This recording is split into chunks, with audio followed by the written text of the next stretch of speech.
So good evening to everyone.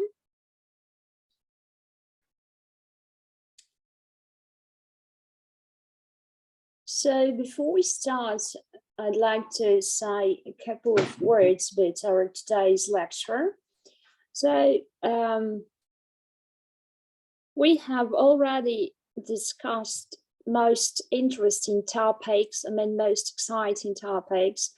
We have discussed hedging strategies, option strategies, and so on. So what is left?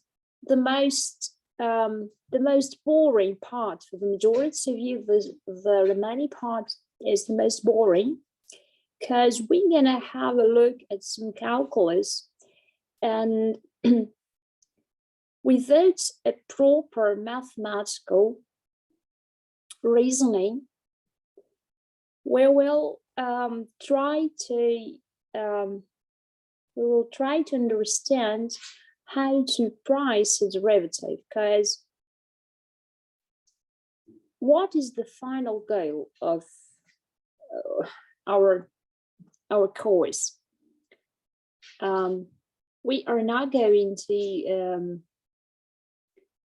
I'm not going to train you until you become quants or options traders, but my goal is to give you an understanding, to explain you the difference between a quant job, between derivative sales job, trader job, and risk manager job as well. So these different derivatives jobs don't have much in common. So a salesperson needs to understand some basic concepts, and salesperson is mostly involved into accounting, understanding financial statements, because sometimes derivatives are used as to restructure existing financing scheme. So salesperson must understand how financial reporting is built, how financing is structured, and so on. So to meet clients' expectation, it's very important to understand some milestones of financing operations. So that's the first job where derivatives might be used. The second job is derivatives trader. So this job is mostly about coding, understanding various combinations, spreads, strategies, and so on. So traders then focus on financial statements, on accounting, on operations, so on. So their goal is to manage risk, manage position, and coding is today a significant part of a trader's job. The third role is operations, and sometimes people from operations have a perfect understanding of derivatives contracts details, because back office, in fact, they have to deal with all tiny details. Calendars, schedules, and so on. So they know everything about existing products, about their applications, but it is more like a technical job. And operations is depending on job type, depending on the role. Sometimes derivatives operations is a well-paid job, but it requires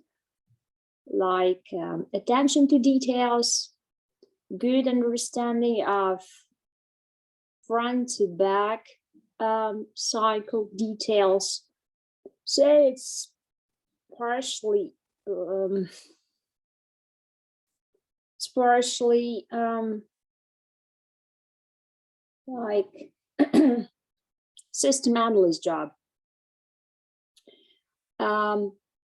As for mid-office, risk management, financial reporting, these jobs are well described in various books. So risk managers, their task is to calculate limits, monitor positions. They have to develop like concentration rules, monitor liquidity, and other matrices that are applied to derivatives position. As for financial reporting, that's quite clear, I hope. And as for risk modeling and quant or quant trader, these jobs are mostly mathematical jobs. So among my teammates at RiskQuant, we all have mathematical background. I mean, people from with backgrounds like statistical physics, applied mathematics, theoretical physics, and so on. So this is not background, is not a barrier. So if you'd like to become a quant, you can just start learning math and so on. If you're interested in this parts of derivatives job, for example. And I'm trying to explain like details of a job for your better understanding. And last year, one of my students, he first dreamt of becoming a quant. So he asked me for some books and articles and so on. As soon as I provided my student with materials, he found out that these materials were indeed boring. So, and that's how we figured out that in fact, he was mostly interested in like quant dev job or probably validation job. So he preferred to stay on to deal with code, to deal with practical aspects of pricing, model validation, and so on. But before we had a talk, the student had no idea of a role he would be interested in. So now I can say that we are 18. I must say that I'm quite satisfied with the amount of students that are now in class. So if you have any questions regarding some derivatives linked jobs, roles, don't hesitate to contact me via Telegram or via email. And we're going to start with the boring parts. In fact, it is not boring for me. I find this part really exciting, but I'm not sure whether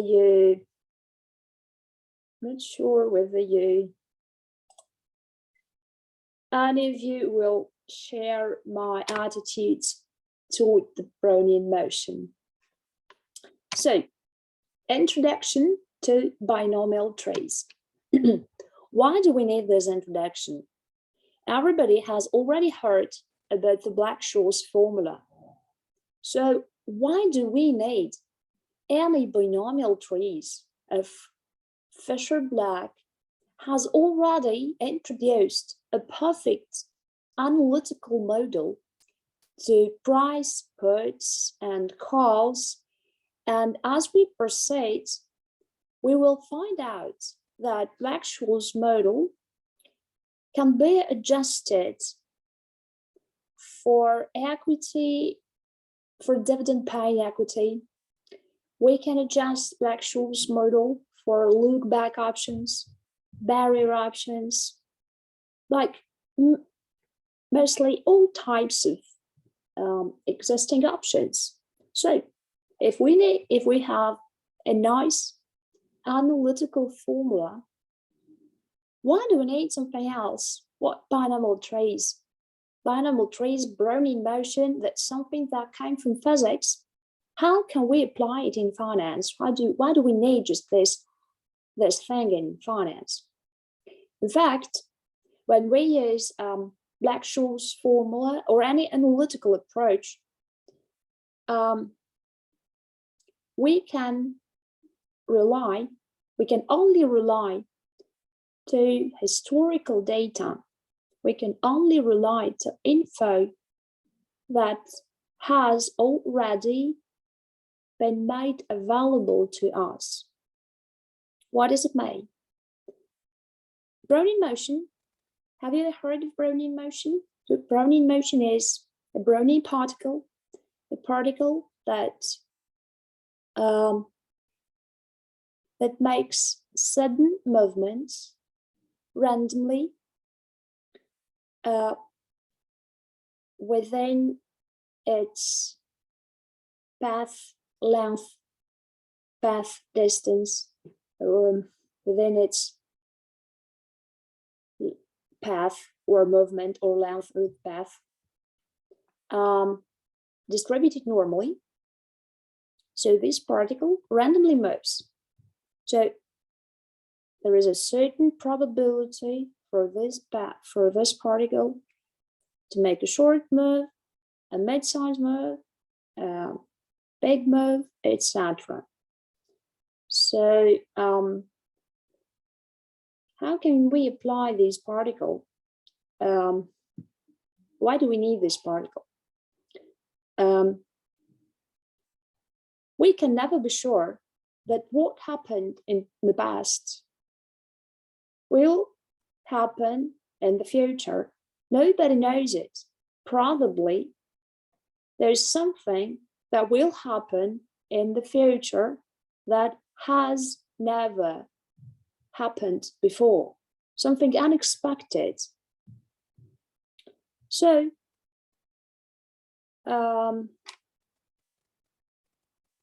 Brownian motion is Броуновское движение in Russian, that's it. So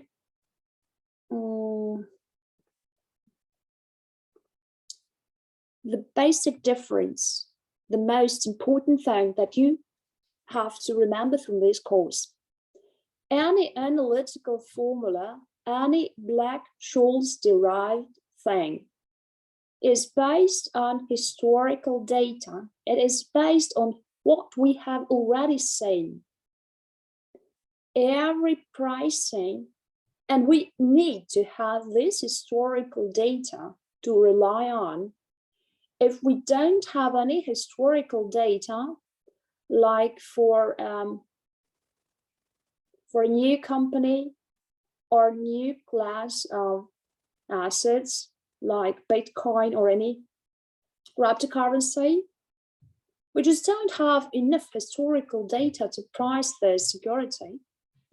So we can use analytical formula if we like to predict our future, and we believe that our future is a certain variation of our past.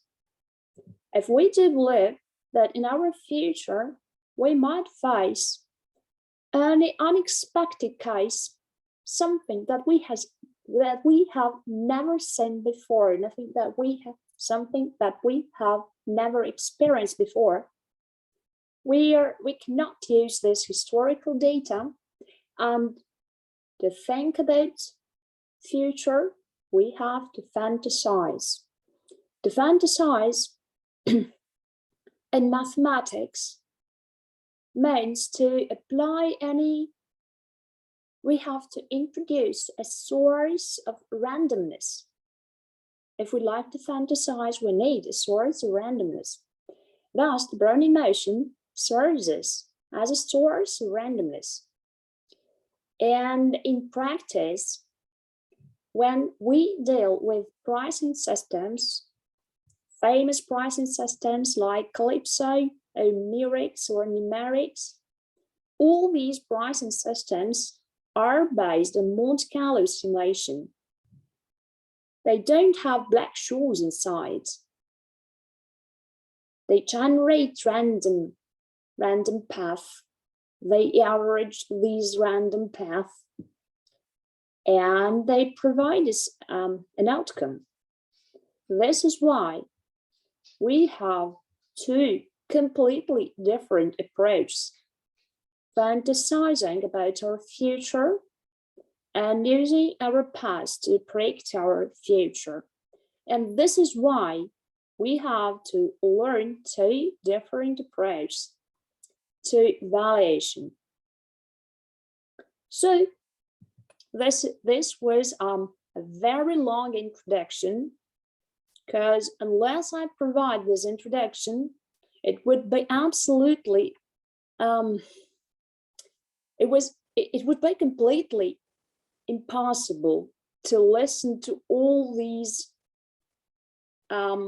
really abstract things. So I hope that my introduction was good enough.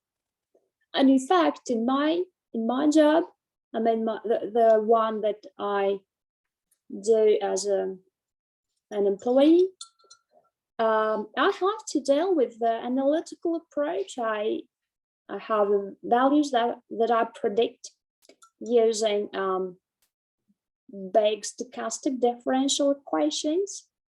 And at the same time, I have to model the same numbers using a Monte Carlo approach. And I always compare what I receive with the Monte Carlo approach and what I get through analytical formulas. So there's always two approaches used side by side. So let's start, if you don't have any questions. The purpose of the lecture is to understand how the values of options are determined. So we will consider option valuation model using two approaches: the binomial model, a discrete time approach, and the Black-Scholes-Merton. These two models are different. We have Black-Scholes and we have Black-Scholes-Merton, a Black-Scholes model extended by Merton, mostly applied to continuous time. So you may ask me, look, you have discrete time, the first approach, and you tell us, and you say that continuous time is used in the second approach. Are you sure that you can use these two approaches simultaneously? In fact, if you use discrete time, but you take time step very small, nearly zero, very, very small time step like seconds or nanoseconds, any small step. In this case, the discrete time will be approaching a continuous time. So when time step is approaching zero, discrete time model, discrete time is approaching continuous time. What is path dependency?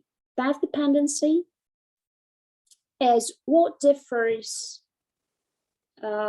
market traded assets and risk free rate as well, interest rates in general,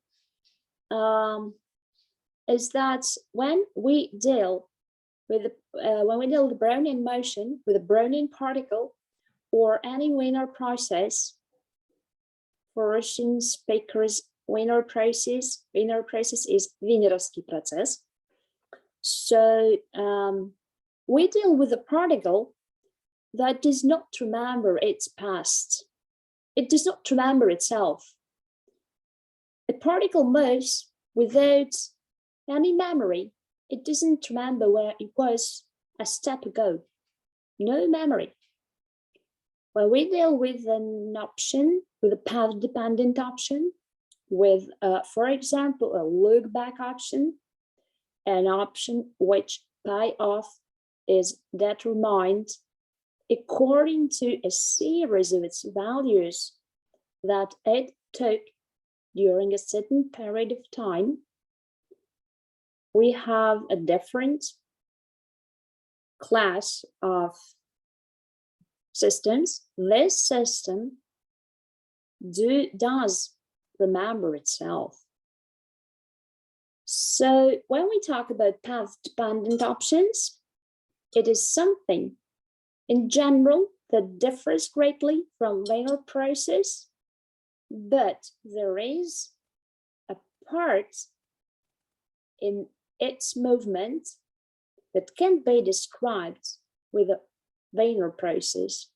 We're going to have a look at this as we proceed further. So that's what I can say about the binomial model. As for the Black-Scholes model, or BCM, we can apply this model to path-independent options. But in fact, we can adjust it. When we talk about Black-Scholes, we can adjust it to path-dependent options.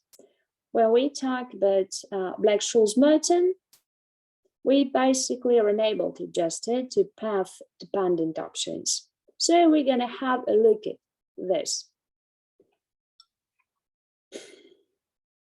So what is a no arbitrage approach to valuation? Who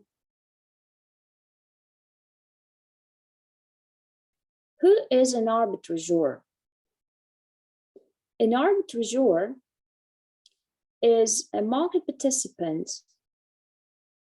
who can generate profits without any initial investment. That's a broad explanation. If we talk about an arbitrageur as a theoretical market participant, the arbitrageur prefers more money to less money. An arbitrageur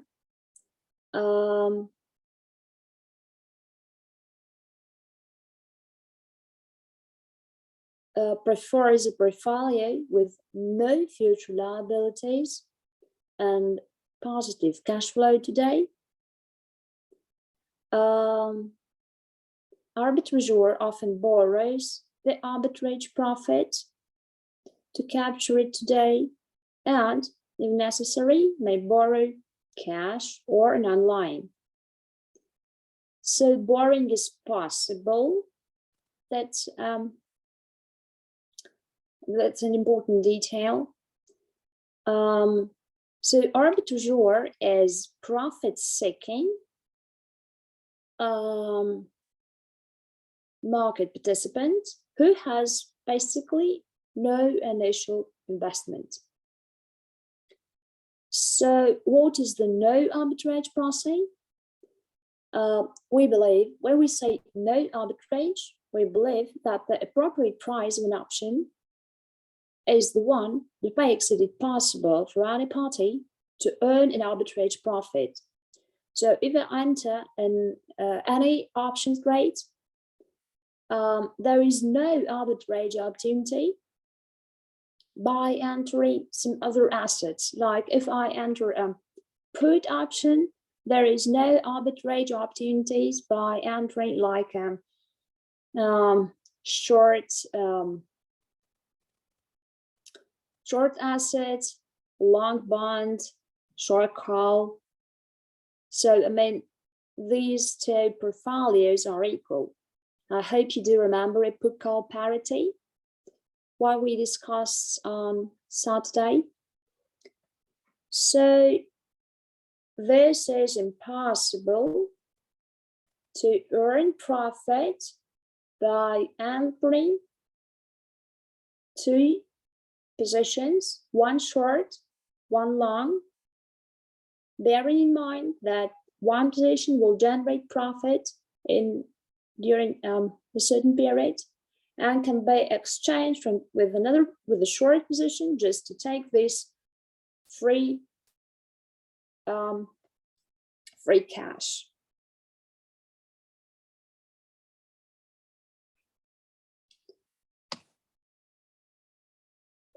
So today we're going to deal with replication as well as we dealt it on Saturday. So we're going to replicate the portfolio cash flows or compare portfolios cash flows. Providing an evidence, we assume that arbitrageur adheres to the following rules. So arbitrageur doesn't use their own money. Arbitrageur doesn't take any price risk. So we believe that there is no arbitrage, and we adhere to the following two rules.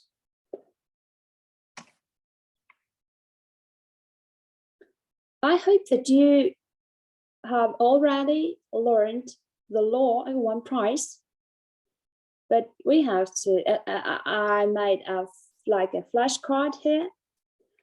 The law of one price states that if two investments have the same future cash flows, regardless of what happens, then these investments should have the same current price.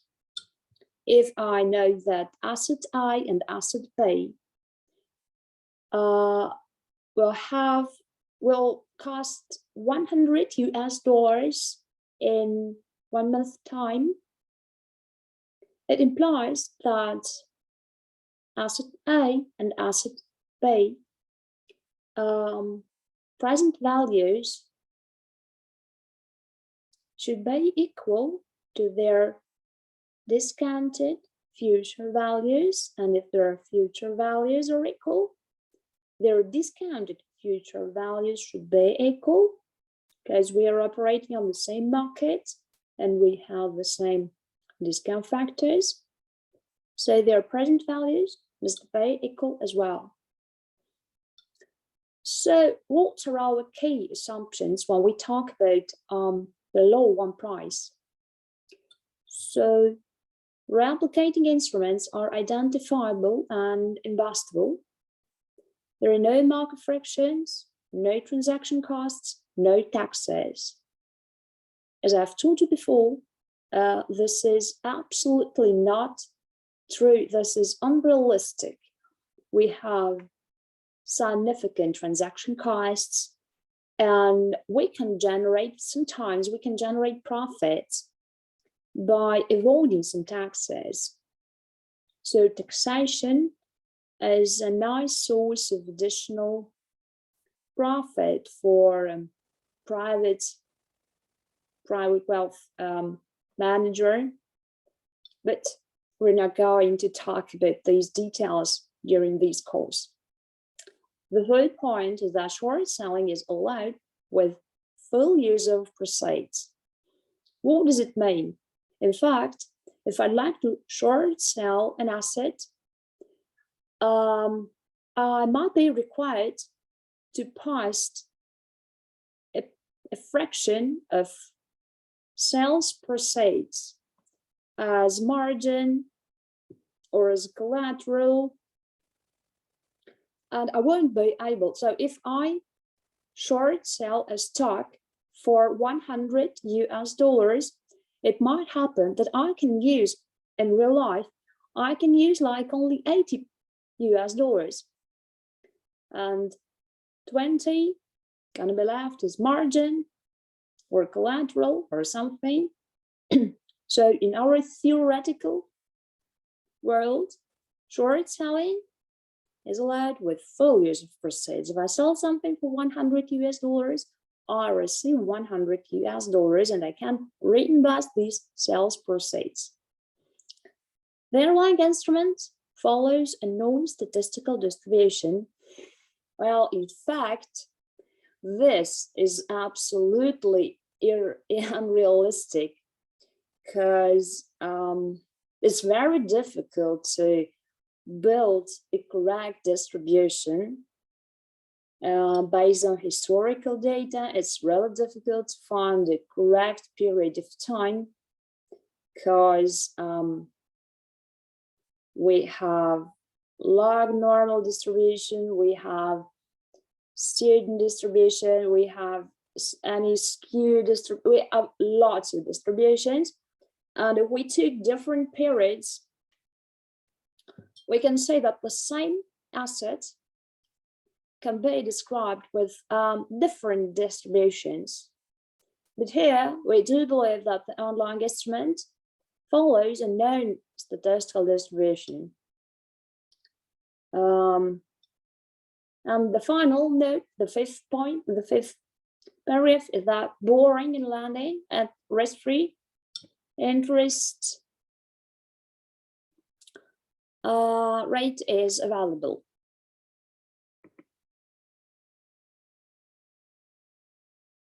So here we've got a nice question. Can't we create a posterior distribution?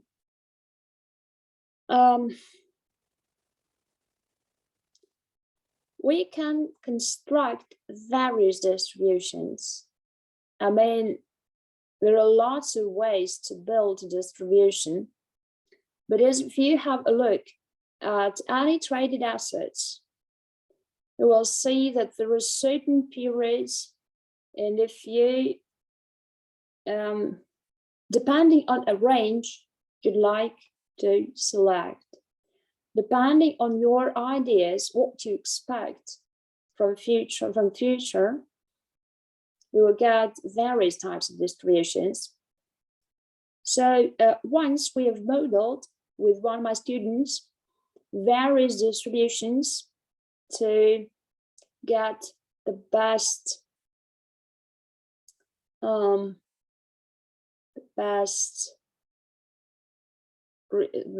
result from the Black-Scholes model. So finally, we used lots of distributions. I mean, all known distributions were applied to selected data.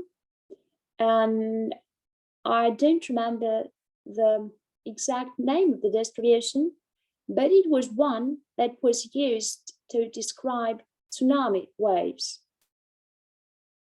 So the best results were obtained when Black-Scholes model was used to calculate options prices with volatility extracted using the same distribution that was used to model tsunami waves. So you can feel yourself a scientist or even an artist building an appropriate distribution. So don't hesitate to fantasize, to create. But according to a classical approach, we have to follow these 5 assumptions. And these 5 assumptions are used jointly with the law of one price. So let's have a look at the time value.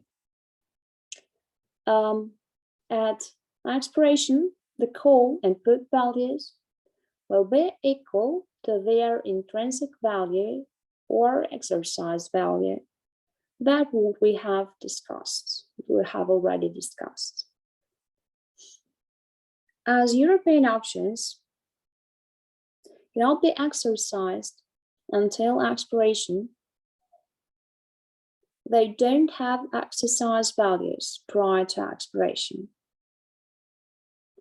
So we have to introduce the notion of the value of the option if it could be exercised. So here are two formulas for a call and for a put that you have already seen several times. This notion makes it easy to understand that the value of an option declines with the passage of time. We're going to have a look at this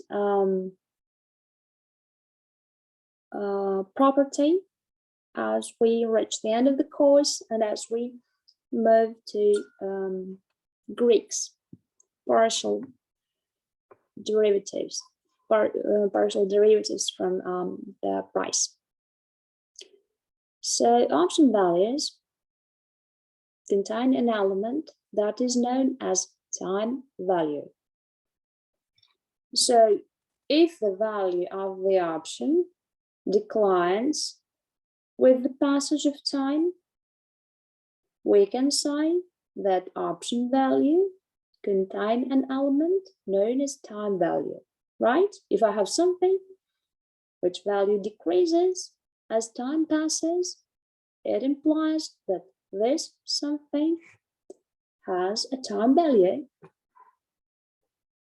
So time value is the market valuation of the potential for higher exercise value relative to the potential for lower exercise value. In other words, there is uncertainty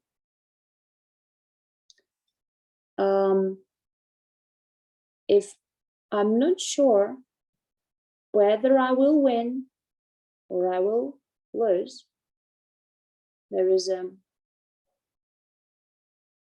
certain expectation of a win, and there is a certain expectation of a loss. So, if an expectation of a win is greater than an expectation of a loss, there is a positive time value, there is a certain potential for higher exercise value. So, in fact, the time value is always non-negative. There is no negative time value because of the option payoff structure. It's asymmetrical. If you do remember, it's flat and up for long call. It is flat below, up above zero, and it drops down for long put. So option payoff is asymmetrical. Although option prices are influenced by a wide range of factors, and we're gonna discuss these factors later. So, what's the summary of this slide? If I have an option that expires in 1 month, and I have an option that expires this evening, an option that expires in 1 month will have a time value. The existing of the time value is linked to a certain level of uncertainty that is linked to this option. So if I believe that the product has a potential, I will pay for this product. If I don't believe, I won't pay. And there are a wide range of some other factors. So the time value is just a concept you need to know, because time to time, we're going to get back to this concept And now we start the core of this course, the core parts, which is called one-period binomial model. So I'm gonna explain it in very simple words, as I'm not sure that everyone here has a mathematical background. At the same time, my apologies to those of you who have already learned Brownian motion, etc. before. I just need to bring everyone to the same page. So we call a binomial tree or binomial lattice a diagram that represents two different paths, two different outcomes. Here you can see a binomial tree that's you have S, and in one step, S can take a value S plus or S minus. So it can move up, value of S can move up, and value of S can move down. That what happens in simple models. But for example, when I deal with interest rates, I have trinomial model. And I have up movement, down movement, and no change. That will be a trinomial tree. This we call this a dot. This altogether, I mean, 3 dots and 2 lines. Sometimes they are called arcs. This is a lattice. That's what we call a lattice. So in fact, the 1 period or even 2 period or 3 period binomial model is unrealistic. So it provides insight into more realistic multi-period binomial model. What is a multi-period? You have S plus, S minus. S plus has an upside movement and downside, and up and down, etc. And the tree have something, a structure that is called a lattice, a tree, and it is made out of many similar patterns. So we will use the following terms. We call U an up factor. That's the percent difference between an increased value and the initial value. That is how U is defined. And D is the down factor. D is the percentage difference between decreased value and initial value.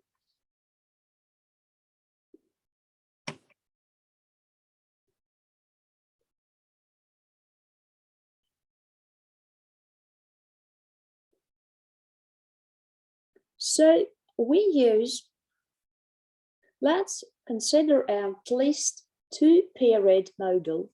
So 2 consequent moves.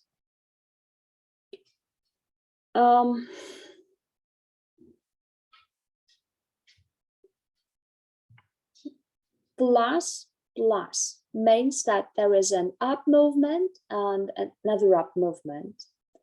Plus minus is used to describe an up movement and a down movement. And there might be as well a down movement and a down movement. We consider a time step 1 an up move. So if we will have C instead of S here, we follow this arc and we get here. we get C plus. So there are two more possible outcomes as we are following a two-period model. So they might be up and up or up and down. Here is what we've got here, S plus plus and S plus minus. This is exactly what we have here. Plus one step up, another plus one step down, S minus. If we have a look at U and D factors as well, we can see that S plus is actually S multiplied by U, while S minus is D multiplied by S. So here what we've got it. U squared multiplied by S, this is S2 pluses, and UD multiplied by S is this. So we assume that there are no costs or benefits from owning the online instrument. So there is an underlying like an equity, and it is a non-dividend paying equity. So our like favorite approach, we start constructing a hypothetical portfolio. So what if I write one call option? If I write one call option, I'll get a premium. What if I buy H underlying units? If I buy H underlying units, I will pay H multiplied by S if S is a current value of an underlying. So plus this I receive premium minus this my purchase, I pay money to purchase H units. So depending on these prices, I have to borrow or lend.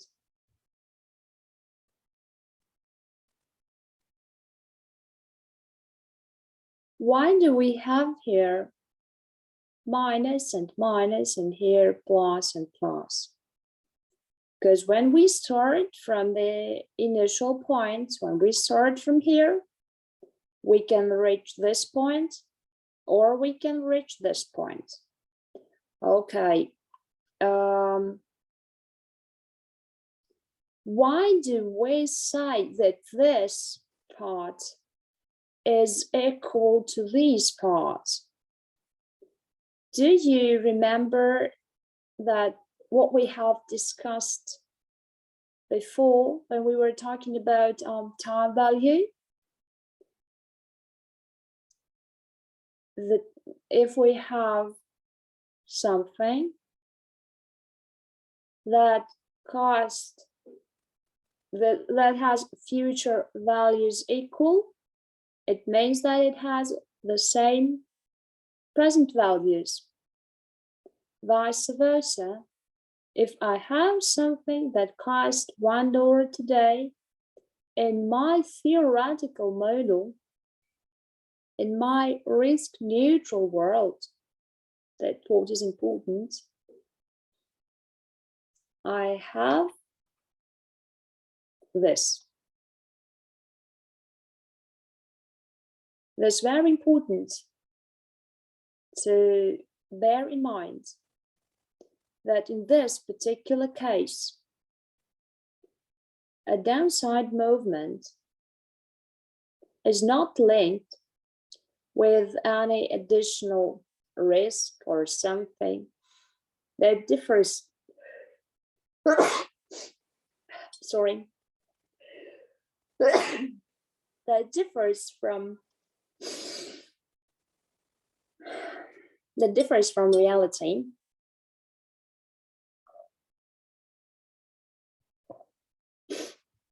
So if we write a call option, we receive money at time step 0 and may have to pay out money at time step 1. May have. If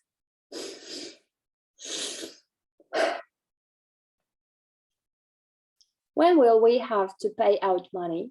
Who can tell me? Who's listening to all these details? Thank you.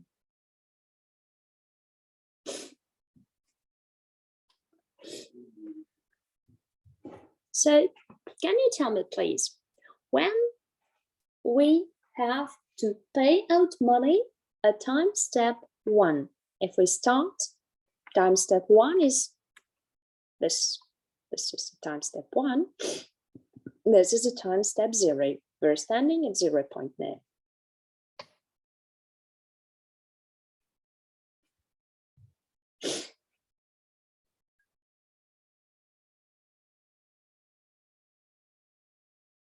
Okay, this is too messy. At expiration, right. So if time step 1 is where option expire, we may have to pay out if it expires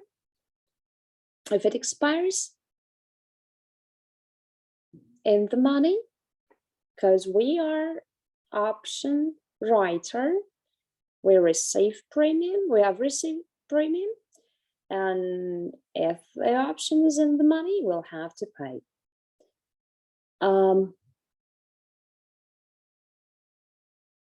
May have to pay, but we won't pay because we are talking about 2 steps. Now we will talk about 2 steps. As for the 1-step model, time step 0 contract initiation and time step 1 is contract expiring. We wrote a call option at time step 0, so it's our time to decide whether to keep the premium or pay out money. So suppose the first trade is to write or sell 1 call option with the single period binomial model. The value of the call option is positively correlated to the value of the underlying. By writing call option, the trader will lose money if the underlying goes up. The trader will make money if the asset price goes down. So I'm talking about these very basic and quite probably obvious things, like the value of a call option is positively related to the value of the underlying. Why am I talking about these really obvious things? Because when a former student answers these questions at an interview, it's really difficult to find a person who answers these simple questions in simple words. Like what happens to the value, how a call value and an underlying value are related?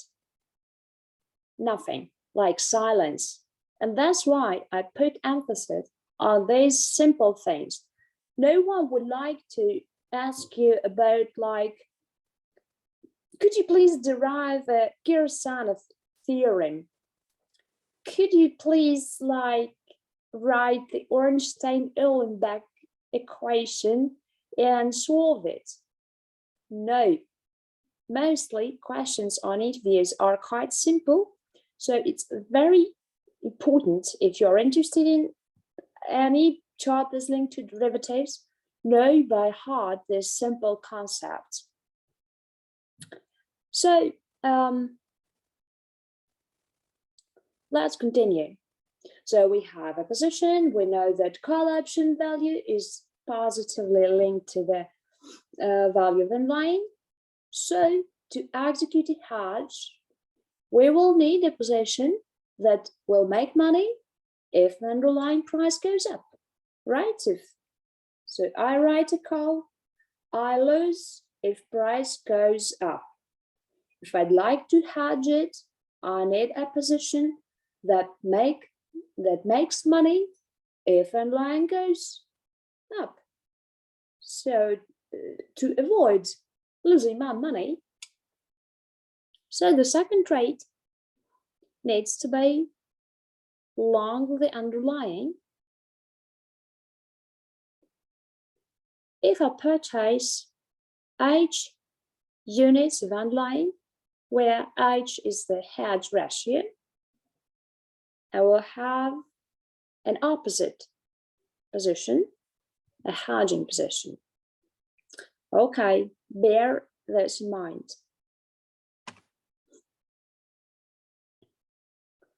So the hedge ratio for a long call position, the future cash flow of a hedge position, that's minus call plus what I get from my hedge, minus call, I purchase call option, plus this is what I get from the underlying as I along the underlying. So consider an arbitrageur. At time step 1, if an arbitrageur previously entered 2 different positions, an arbitrageur could, this case can result with paying out if one of these values is less than 0. This might be minus or this might be minus. So at time step 1, if we started from the same point, we will have these 2 parts equal. Thus, we can calculate the hedge ratio that can be derived from expected call prices and expected asset prices. The hedge ratio is indifferent to the underlying going up or down. So the trader is hedged against most in the underlying because we have asset, we have call. Call moves the same way as underlying. So what we have here at nominator moves the same way as what we have here at denominator. So we just balance price moves. So let's have a look once again at what we have here. First, I introduced H without any link to hedging or whatever. I just told you that I'd like to purchase H units. As we proceed, first we decided that present values of these 2 different positions must be equal. Second, we decided that H, the number of units, can be reintroduced as a hedge ratio. So, and this is the same, H units of asset, the same, but this H has another meaning here. But H is absolutely the same. So if you have any questions, could you please type them or ask me?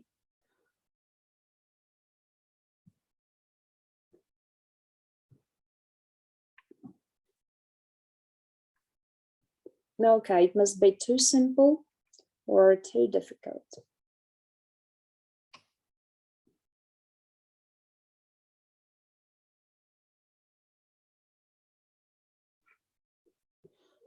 So let's continue. Consider time step 1. Then move occurs.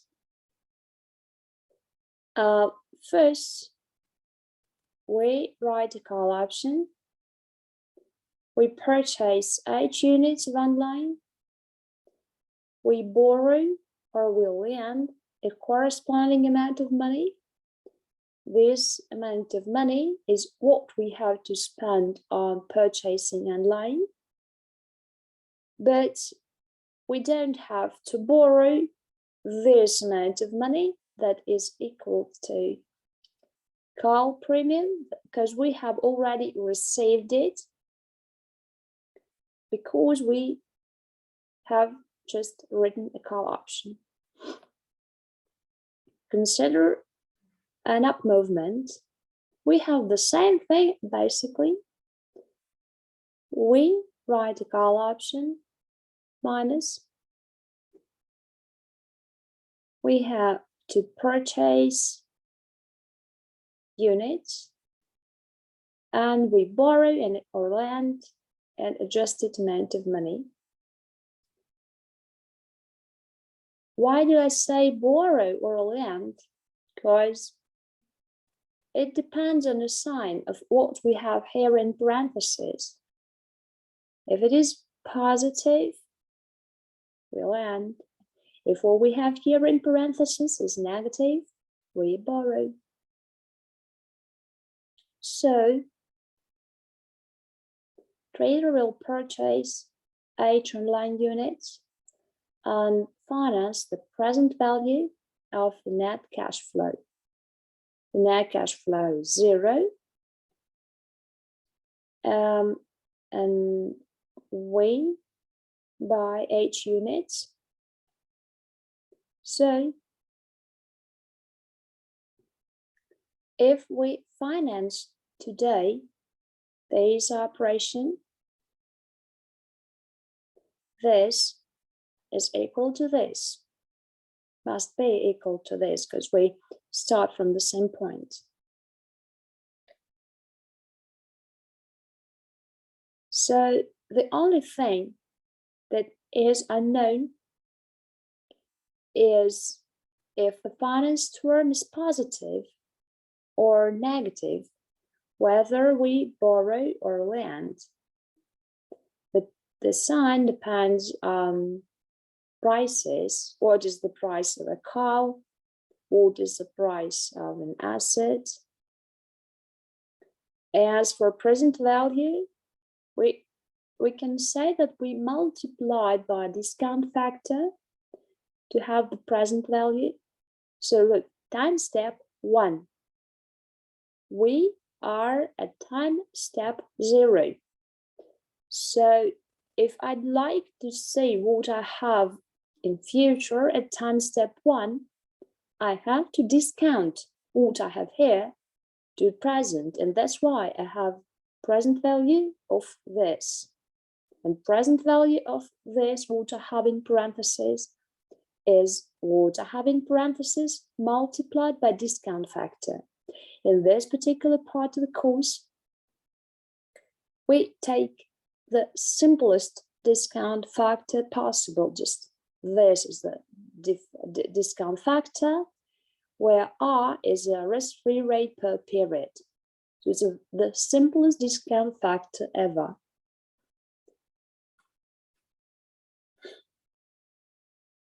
So I hope that you have no questions. So what are we doing? We try to understand how this model works. In order to understand how the model works, we study mechanics of a very simple transaction, and we discuss cash flows while we are standing at 0. So if we'd like to talk about what we have in future, what we have at time step 1, we have to discount what we've got there. Why do I say that these two parts are equal? It's just because I'm sure that if an asset, I have no arbitrage opportunity. This is not a real life. I have no arbitrage opportunity. So imagine, I know that something costs $1 today. I know that I know risk-free rate. I know everything about the market. I know that there is no any arbitrage opportunity or something. And I know for sure that this particular asset will cost $1.50 or 50 cents in like one day.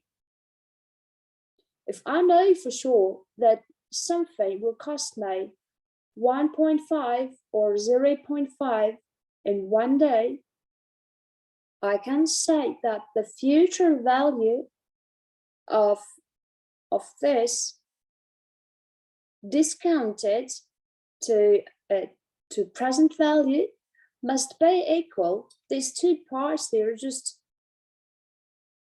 two variations of the same thing.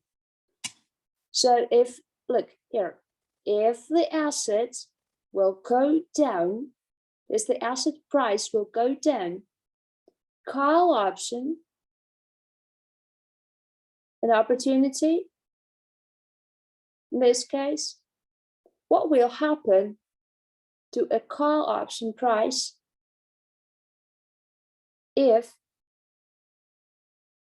the asset goes down? The call option price will increase, right? The asset, like if the asset will cost $1, the price goes down. Here we've got a call option, and there is an opportunity to purchase an asset for $10. Who need to purchase for $10 something that can be purchased for $1? So here we've got H multiplied by 1 and like 0, or a very small like 0.000 cents if we're not at expiry. What do we have here? Price increases. If you do remember, call option payoff, it is flat and goes up. The price goes up, call option price goes up. This is big and negative. This is big and positive. Here, this is small, this is negative. This is small, this is positive. They must be equal. So the main idea, this sounds quite unnatural to the majority of you. You feel that something is wrong here. Nothing is wrong, because in real life, we don't know this. We don't know S minus, and we don't know S plus. We never know. Consider any asset, US dollar, Brent, cattle, VIX futures, options on VIX, whatever. You never know tomorrow price. But why do we need this absolutely unrealistic idea with a known price? That's very easy. I don't know any future price, but if I start randomly pick different prices, like what if the tomorrow price of an asset gonna be 1 or 2? 1.1 or 2.1, 1.2 or 2.2. Thus, if I carefully pass through all possible values, I will have all possible call option prices. And this is the basis of the Monte Carlo approach. So when we talk about one binomial step, this looks like something very stupid. Nobody knows as minus a downward price and an upward movement price. Nobody knows them.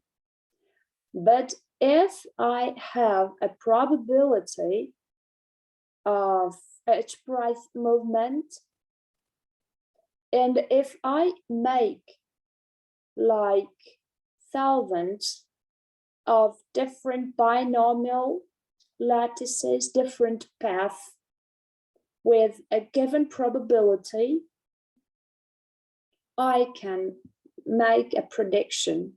And this is why we study in details this practically useless case.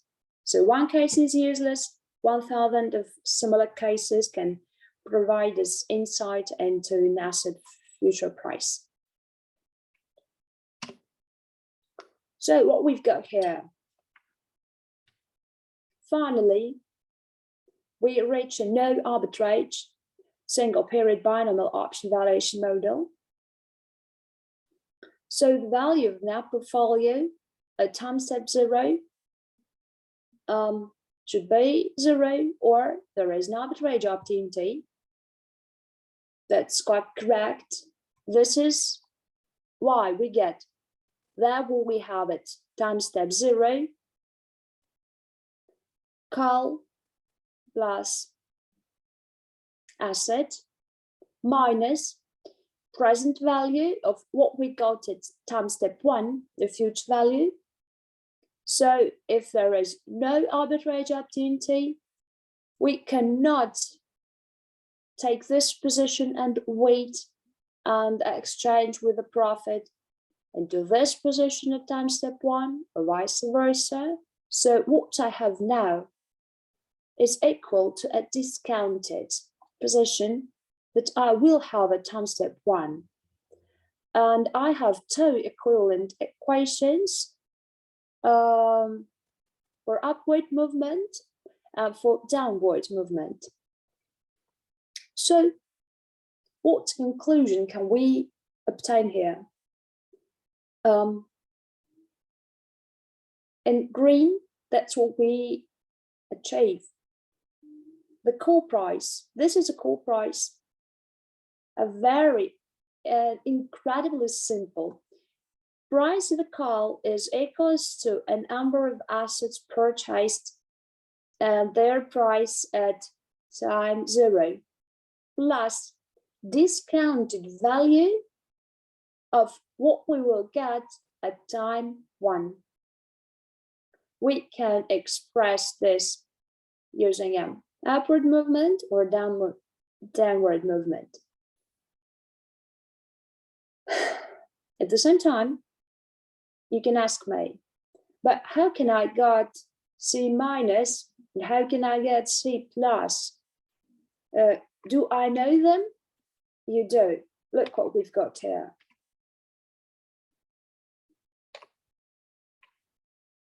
I've got this for 2 movements, but C plus or C minus is the intrinsic value, is maximum for C.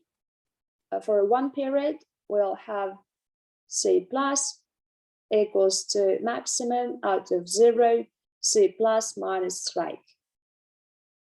And this is what we have.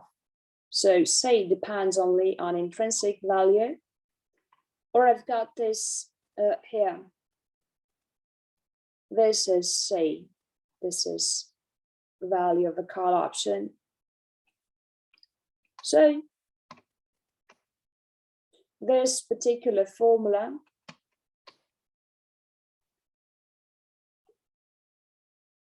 C minus and C plus is the maximum from 0, or S multiplied by U minus strike. So this is a call option, what we have discussed at the first and the previous lectures. So this is how we know the price of the call option, and we can link the price of the call option, the number of assets purchased, and the price of an asset, and the binomial lattice. So what about timing? So we started at 6:30. Okay. We're gonna have a break like in 10 minutes as we look. What about the break? We have one period binomial model. It's quite long. We have a lot of moments here. So we will start just at 8 p.m. for any precision.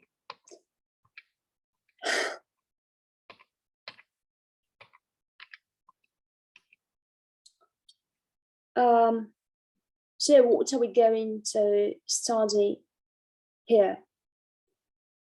We have long call option replicated with underlying and financing.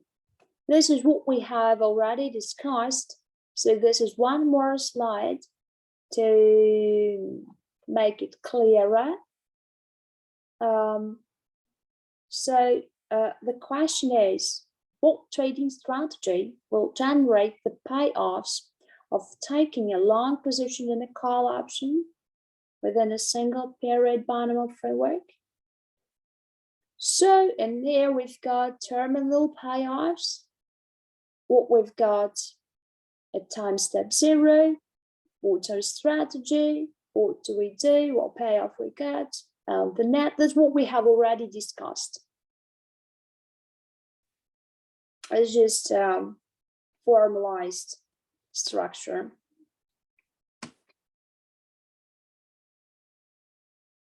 What about a put option? Well, in fact, the put option, the logic is absolutely the same. We can derive that put option, put, an opportunity to sell. If I long a put, I pay premium for an opportunity to sell. There's a producer's option, an opportunity to sell at fixed price. So put option can be replicated. That's first, I have an asset, each unit of asset, plus present value of the difference between position in asset and the price of a put. That is again an intrinsic value, that's maximum out of strike minus S plus the difference between a strike and the current price, or 0. And here we have a hedge ratio that can be derived from these two formulas.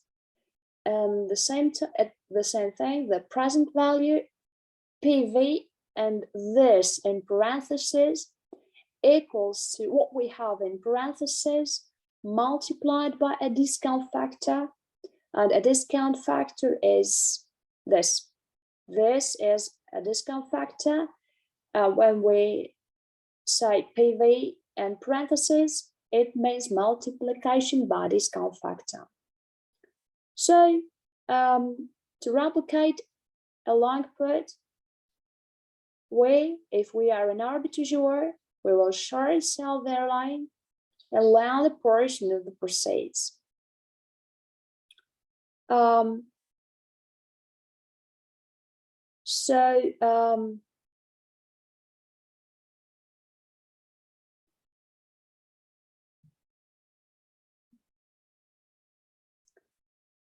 If you still don't have any questions, As far as I can see, you don't.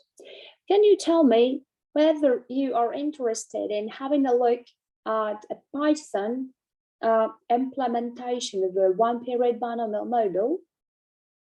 So, and regarding, okay, so regarding your home task, you have an option. You can prepare a code in Python if you'd like to, and you can prepare your home task in Python. And I will be quite satisfied with a screenshot of your code. If you are not familiar with this form of calculating something, feel free to use Excel, pen and paper, whatever. Just during the following 1 hour and a half, I'm going to explain you how to calculate binomial model using just pen and paper. So Python is warmly welcome, but it's not necessary. If you'd like to, you're welcome. That's okay. So and during our break, gonna prepare you presentation. I will open Google Colaboratory, and for those of you who are unfamiliar with this, who know nothing about Python, about what is a Google Colab, Jupyter, and so on, you can send me your questions via email, like what? Can you explain what is this? So I mean, don't think that Python is a rocket science. It's really easy. So here you've got a put option replication. That's a summarized table. This is a strategy. This is how we replicate. This is what we have a time step, what each strategy step creates a time step 0, and what will happen at time step 1 if a downward move occurs, and what will happen at time step 1 if an upward move occurs. So why do I emphasize this? Why do I put down this table? If you ever like to become a structurer or administrator or whoever who deals with core of options, you need this method like to stick to your fingers, because replicating is core, and what we study here is like basic algebra. And if you'd like to calculate something, you just need to learn the basic algebra. You need to be familiar with this. Because a very typical question like, hello team, we have auto-callable equity swap on a basket of 4 equities, or we have a portfolio of barrier options and look back options within a portfolio of barrier options. We need to hedge it. How could we replicate it? We cannot purchase a barrier option from the market. We cannot purchase matching look-back options from the market. We cannot purchase like a Phoenix structured product from a market. They just don't exist. So in order to hedge this difficult position, we need to know from very simple blocks what to purchase from the market, to hedge what we were given, like what structuring team has created, or what sales has already agreed with the client, And this is why I pay so many attention to this.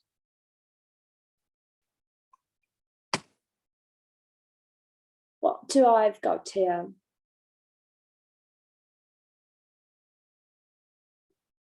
So there is something what is called the expectations approach. It results in identical values, but it looks easier. You can use these formulas, exactly these formulas, to model in Python. Here you've got P as probabilities, or sorry, you've got P as parts, and probabilities and parts, because this is up and down movement. So you can use these formulas. This slide is just for your home task. P as a probability of an upward movement, and this 1 minus P is a probability of a downward movement. Why do I say up? Because I see plus here, and that's why there's a P, or you can use U for an upward movement. So as far as you can see, here is a cow. There's a cow, present value, a discount factor, and it will be easier to code these formulas than what we have seen. But those what we have seen are easier for humans to understand the matter.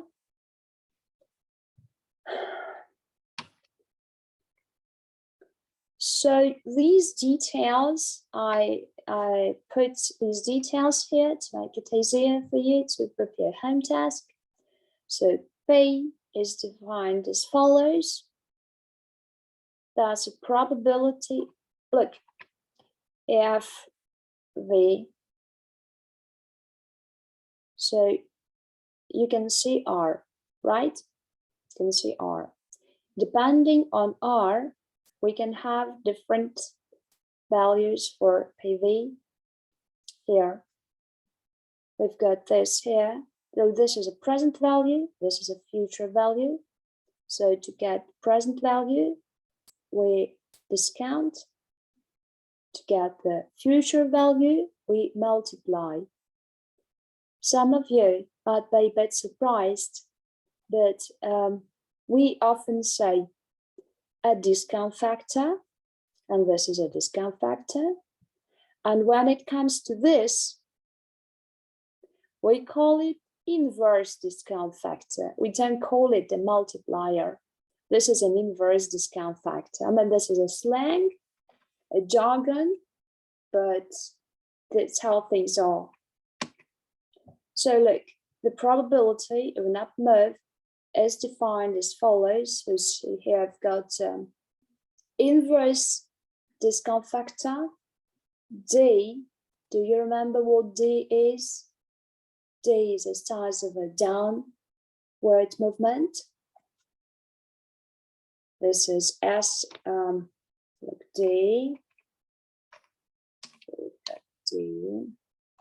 This is D, and this is U, up factor. So how big is S and U value? And this is how low is downward S value.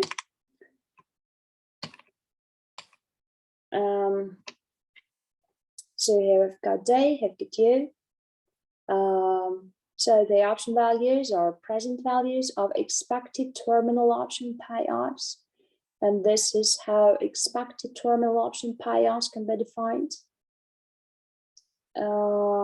Where C-1 and P-1 are values of the options at time 1.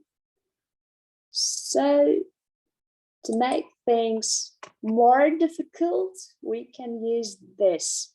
More difficult for understanding, but shorter. notation. So there's a moment where we can stop, and after we finish a 10-minute break, I will show you what can be done in Python. So hope to see you in 10 minutes.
So happy to see you again. I'm gonna show you what can be done in Google Colab and Python.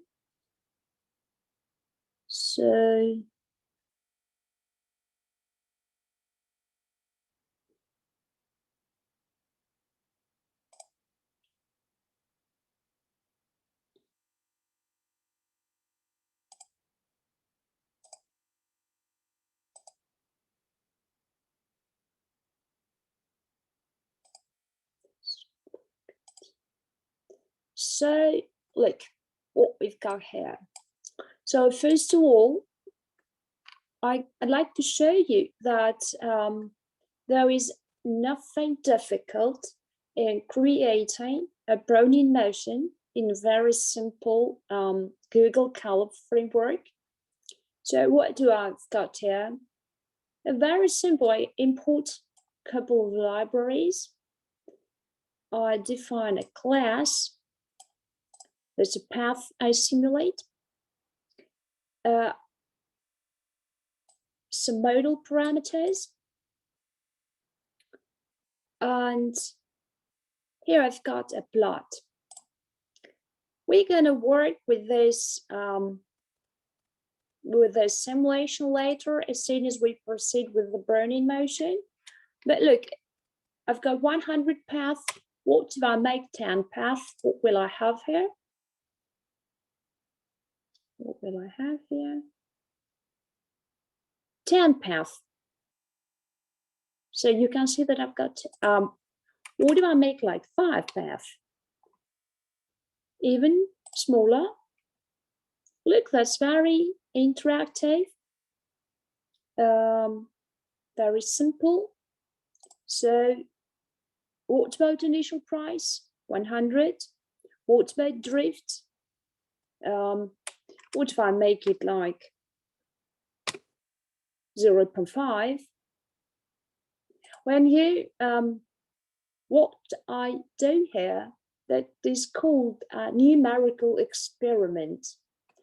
When you are given a model, and you just check what will happen if I fix all parameters and if I change one parameter. So now you can see what the affected drift has. This small drift, large drift, there drift, no drift, absolutely really like it looks like no drift, and you see that there is no like upward trend. A smaller drift, you can see how an upward trend appears. Number of paths is quite simple. T and delta T is a time step, and I'm not going to make a smaller time step because this calcs will take time. So if we get to initial params, we'll have a look now. So the same picture as we had before. So the majority of our paths ended within a certain range, but there were some paths that are outside, that are significantly outside the range. And so this is good. We fantasize. And when we fantasize, it's really good when we can see such outliers, because it proves the theoretical. So in theory, these outliers have a very small probability, but while we model them, that's a matter of chance. But every time we make Monte Carlo simulation, we can have this, a very useful tool, and probably forgotten at universities. It's not very common when students are familiar with the Monte Carlo approach. It's a very useful one. So here I've got Black-Scholes. In fact, to model Black-Scholes, you don't need to define all these classes. So I did it to show you that you can even model from the very basic things, from just formulas. It's really very simple, and we will use this code as soon as we proceed with the Black-Scholes calcs. So here I've got the same option priced with black shoes, the same option priced with Monte Carlo. You can see two different numbers, and that's what I wanted to say at the beginning of the lecture. So what I've got on this slide, a demonstration of Python in building binomial trees. So we've got some parameters: stock price, strike, time, volatility. In some calcs here, I need volatility. So that's my params, a tiny set of libraries. First, I built a binomial tree for stock values. We're gonna discuss this building a tree in our lectures now. So I build a tree. This is a code to build a tree. And look, I've got stock values. This how stock values are defined. That's not a rocket science. Here I've got to put. This is a very simple. Now I show you a very simple way.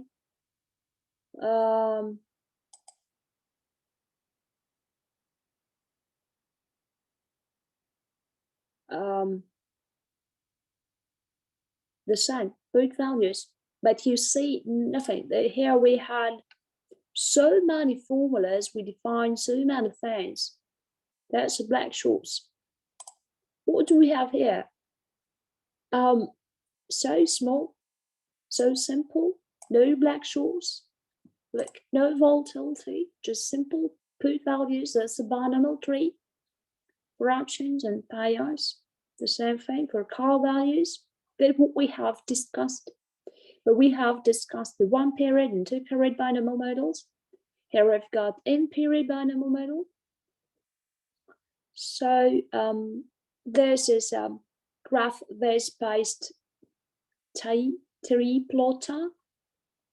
And well, it's a lot of work. So this here is a tree is defined, and you can see a tree itself at the bottom. So here I've got some American, that's a joint file with lots of things that I'd like to show you. And it's for call options, it's too early. That's a look, here's a put call parity, call value, book value, that's moves. The what you can see here is S0 multiplied by U by D, that's a power. What do I have here? That's stock price evolution. So we start from 95. I have defined upward movement, downward movement. So the upward movement, where is defined? Look, this where all parameters are defined. I've got the same parameters for call and binomial and everything. U is 1.38. D is 1 divided by U. You may alter this U and D. They might be equal. They might be different. They might be one depending from each other and so on. This is P. What we have just discussed, the final slide that you have seen, a P that is defined like minus D divided by difference between U and D. Why do I have 1 here? I omitted risk-free rate. Look, it is equal to 0. And that's why I don't say, we don't see this part here. So I've got all parameters defined here. Here I've got these steps. That's just numbers. I built binomial tree, and here I plot, here I printed outcomes with certain dots.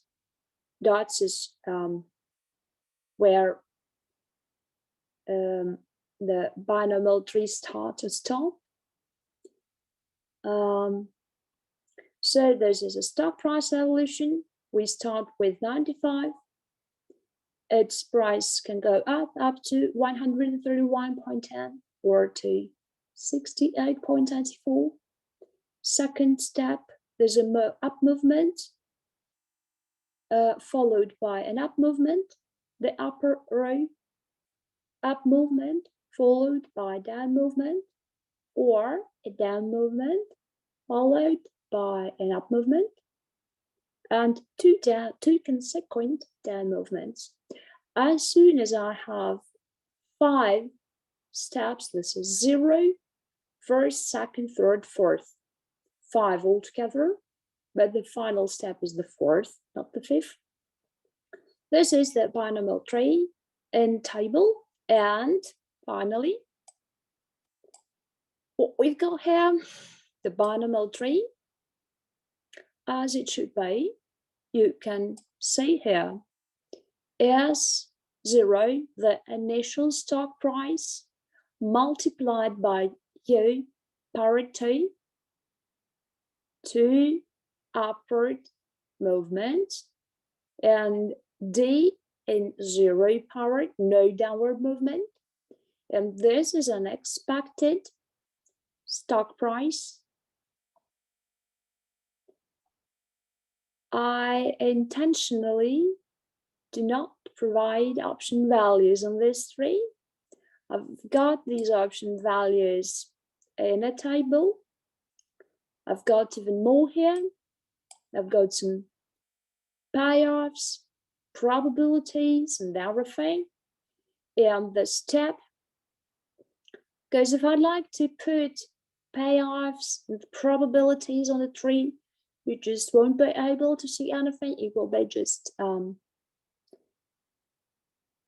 text and numbers and everything, and the tree won't be like easy to read. So all info you have in this table. So that's couple of hours of coding, and you can get this nice smooth solution. And you might use this approach doing your home task. But if not, if you're not familiar with this, don't get frightened. Pen and paper still works.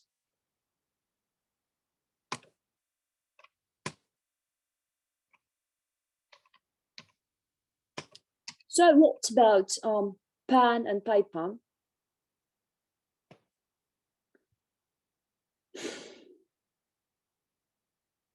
The expectations approach, what we have discussed at the end of the previous part, so this, and what you've seen as a Python code.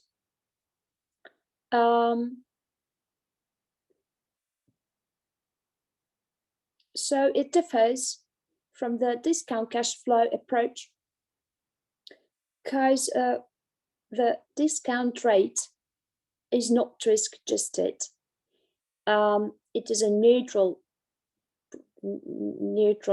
world, neutral measure. We don't estimate any risk. We have risk-free rate investment only. And it's all the probability, P, that's why P is the risk neutral probability, and is objectively determined and is not based on investors' beliefs regarding the future course of the online. So the simplest way to understand what is the risk neutral probability,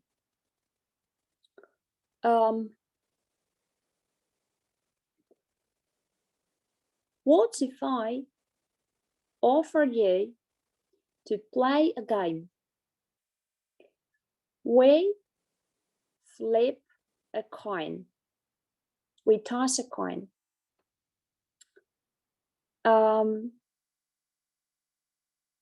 If you have head.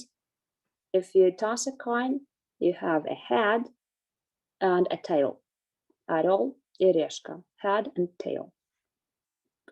So this is an unbiased coin, a fair coin. So what if I offer you $1 million US as a win?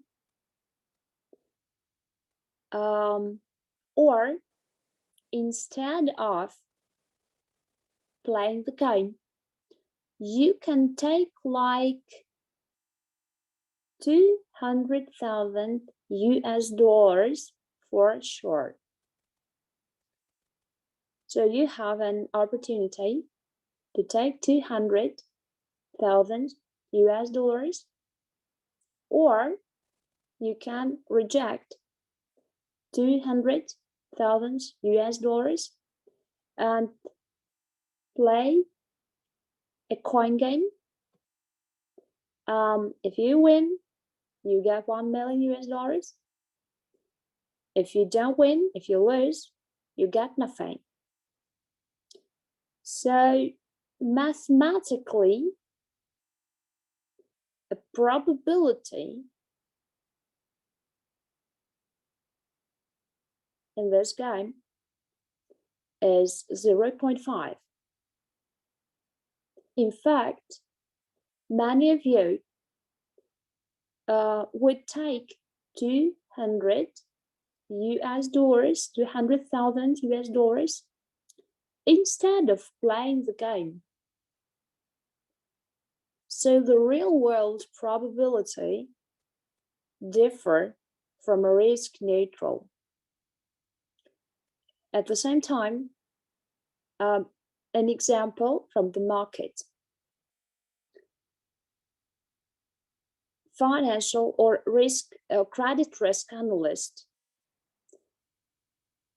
conducted a rigorous analysis of financial statements of a certain company. And financial analyst came to a conclusion that this company has a 5% probability of default. According to its financial statements. This is a risk neutral probability.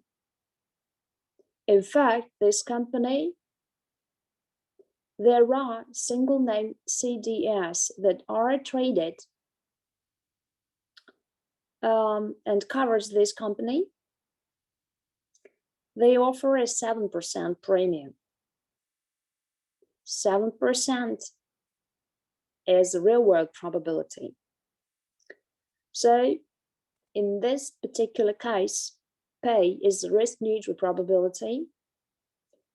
And it is not based on investor beliefs regarding the future course of the line. So, and what is important, we don't make any assumption regarding the arbitrageur's risk preference. So the expectations approach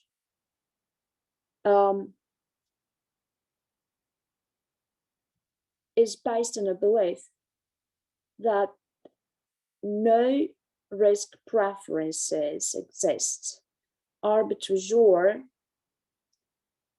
doesn't know what risk is, so he lives in a risk neutral world. I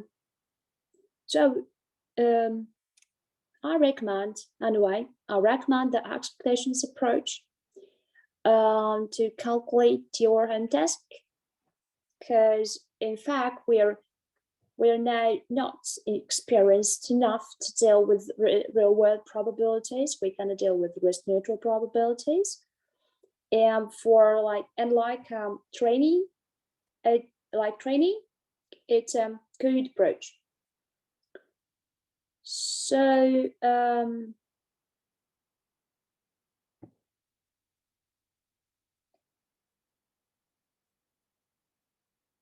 we just, what do we do with this first order expectation approach? We just have replaced discount factors with slightly more objective measures. That's the only difference. So one binomial model, two different approaches. One is really easy to understand, while another one is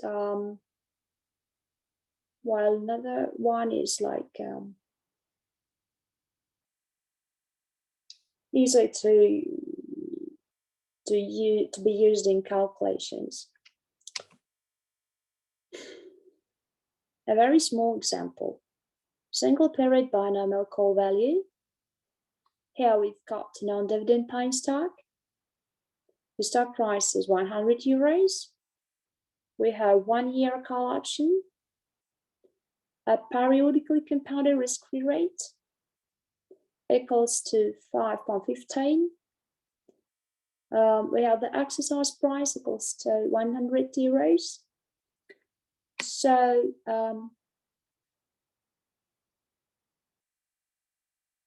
we are willing to calculate all these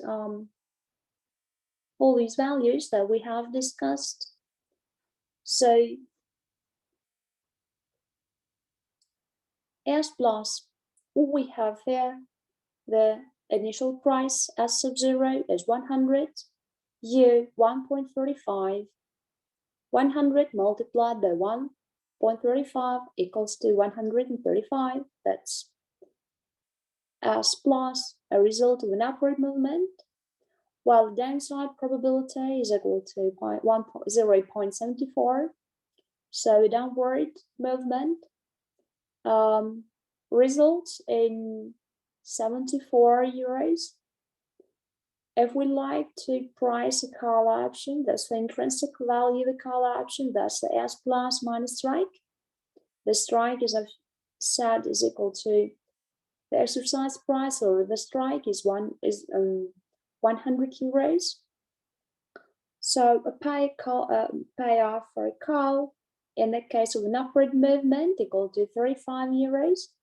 In the case of a downward movement, the payoff is equal to 0 because the asset price is going to be below the strike level, and no one would like to purchase an asset for 100 euros while the same asset is traded at 74 euros.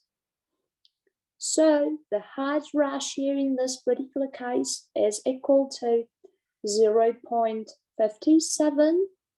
So we just calculate the difference between expected call price, and we calculate the difference between expected asset price. We divide these differences and we get 0.57. That's the hedge ratio. This is how many units of asset should be hedged with a call option. So once again, here is the formula. There's a hedge ratio for put or hedge ratio for call, doesn't matter. That's H units of asset, H units plus present value of H units in future and one option. So hedge ratio is how many units of assets can be hedged with one option. That's how many units of asset can be hedged, can be fully hedged with one put option.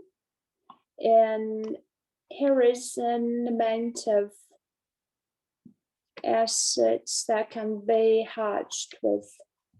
Here is an amount of assets that can be hedged with one call option. And in our case, in our computational example, if an asset price is 100, if the strike price is 100 as well, and we have the following interest rate, and we have calculated the following upward and downward movement probabilities, we know that 1.57 units of asset can be hedged with one call option, a unit of asset is this. So 57 euros can be hedged with one call option. If we like to hedge our entire position, we need to have two call options, because call options are something discrete. We cannot purchase like 1 point something. We can purchase one call option or two call options. Any questions, by the way? Okay, so here we've got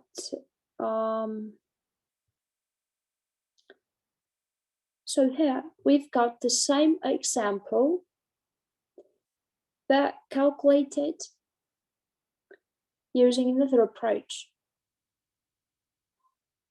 What we have here, first we calculate the risk neutral, the same example, but look, find the optimal hedge ratio. Right, we did it. What's the question? Find the call option value. Okay, right.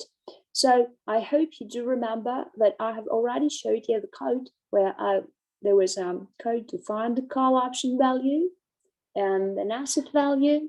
So everything can be coded in Python easily or calculated manually as you like. So what is the risk neutral probability of an upward movement? Here we've got a formula, the same we used in Python, minus, here we've got future value 1. In my case, it was 1 because risk-free rate was equal to 0. Here it's not equal to 0. We've got R and 1 plus R. This is future value. So this is how we calculate the probability of an upward movement. So the probability of a downward movement is 1 minus the probability of an upward movement.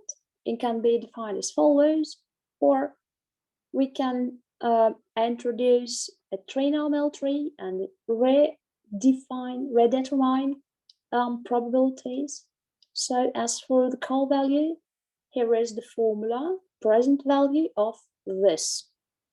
Okay, to make present value of something, you need to take this something and multiply it by a discount factor. The discount factor is 1 divided by this. There is a discount factor. We receive 1.95 when we divide 1 by this. So this is the explanation here. What do I have in parentheses? A probability of an upward movement. What is 35? A call value. How do I know the call value? A step backwards. That is how I know a call value. What do I have here? Probability of a downward movement. How did I get it? 1 minus P multiplied by what? Multiplied by call value in case of downward movement. It's equals to 0. Why 0? Because of this. Equals to what? Equals to 16 euros. How do I know that this is euros? Because look, 35 is a payoff. 35 is a payoff in euros. So that's the call value.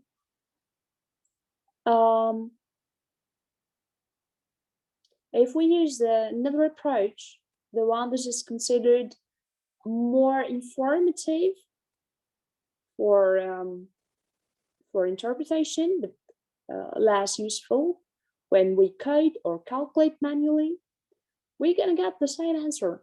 So there's no magic. These approaches are the same, but this is the one we use to calculate. This is the one we use to explain in details. I focus on this because I want you to learn by heart this replication mechanism. Any questions? Okay, I monitor chat. I hope that's quite clear. What about the put call parity? It holds if we during last lecture on Saturday, we derived the put call parity. So the same thing here. It holds regarding the particular valuation model being used. Well, in fact, there are lots of different models, and if put call parity, if a put call parity holds depending on the model, it would be a nice source of a risk-free profit. Like I have put call parity here, but put call parity is violated in another model. So according to the first model, put is equals to this minus S. According to another model, put is more or less than the same portfolio. Nice source of arbitrage, but in fact we don't have arbitrage, and this is why put call parity holds regardless on model being used. So here I've got another example, single period binomial put value. I'm pretty sure that you can study a put example on your own. What's this? One period binomial model, two period binomial model.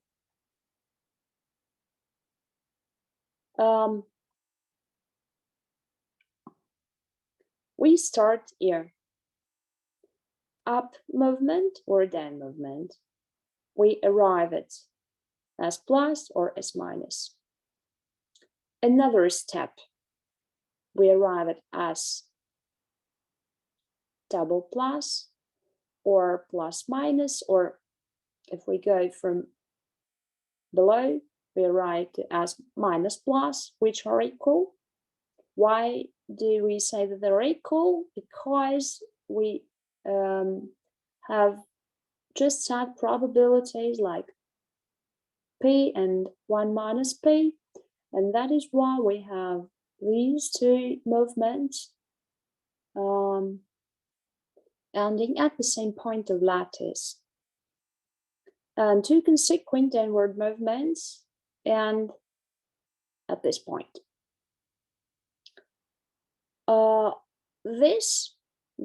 This is called recombination, and so on. When we start from up and go down, we start from a lower point and move up, and we arrive at the same point.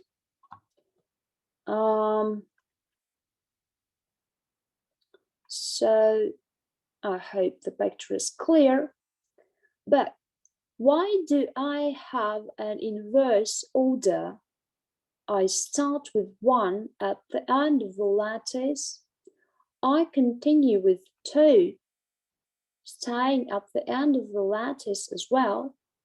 And the beginning of the lattice is marked down by number 3. Why do I end at the beginning? Let's have a look.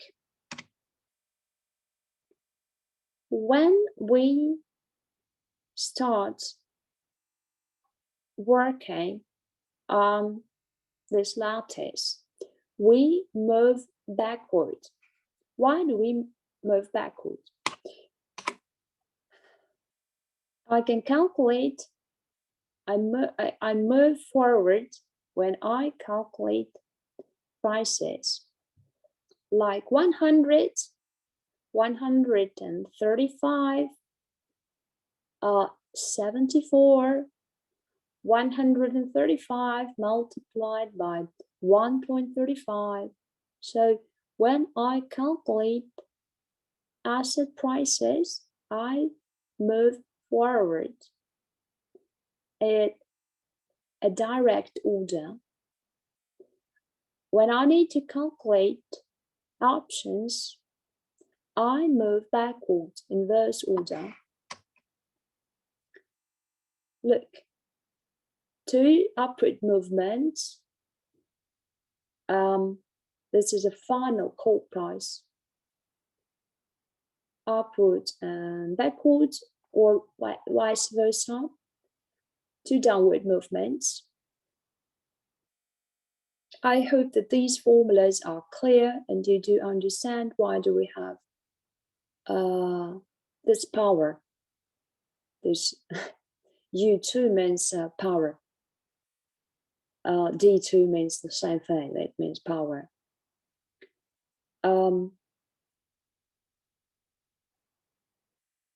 So from time 1, we know this, and this equalities hold at time 1. So first, we get these values at time 2. And after that, we move to time 1, and we, using the Hodge ratio, we calculate values using what we received from step 2.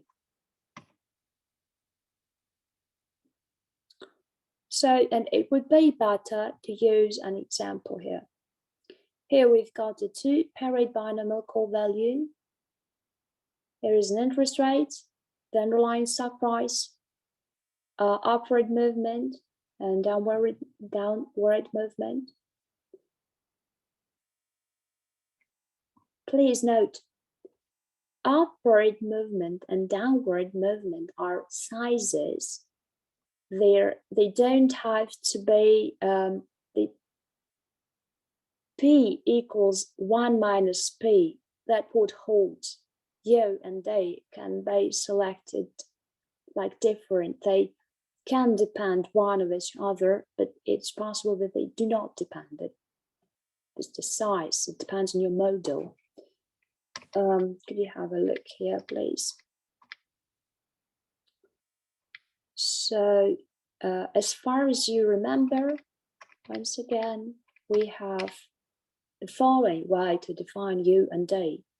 They are linked to some extent because they both have S in their definition, but they're not linked by any relation.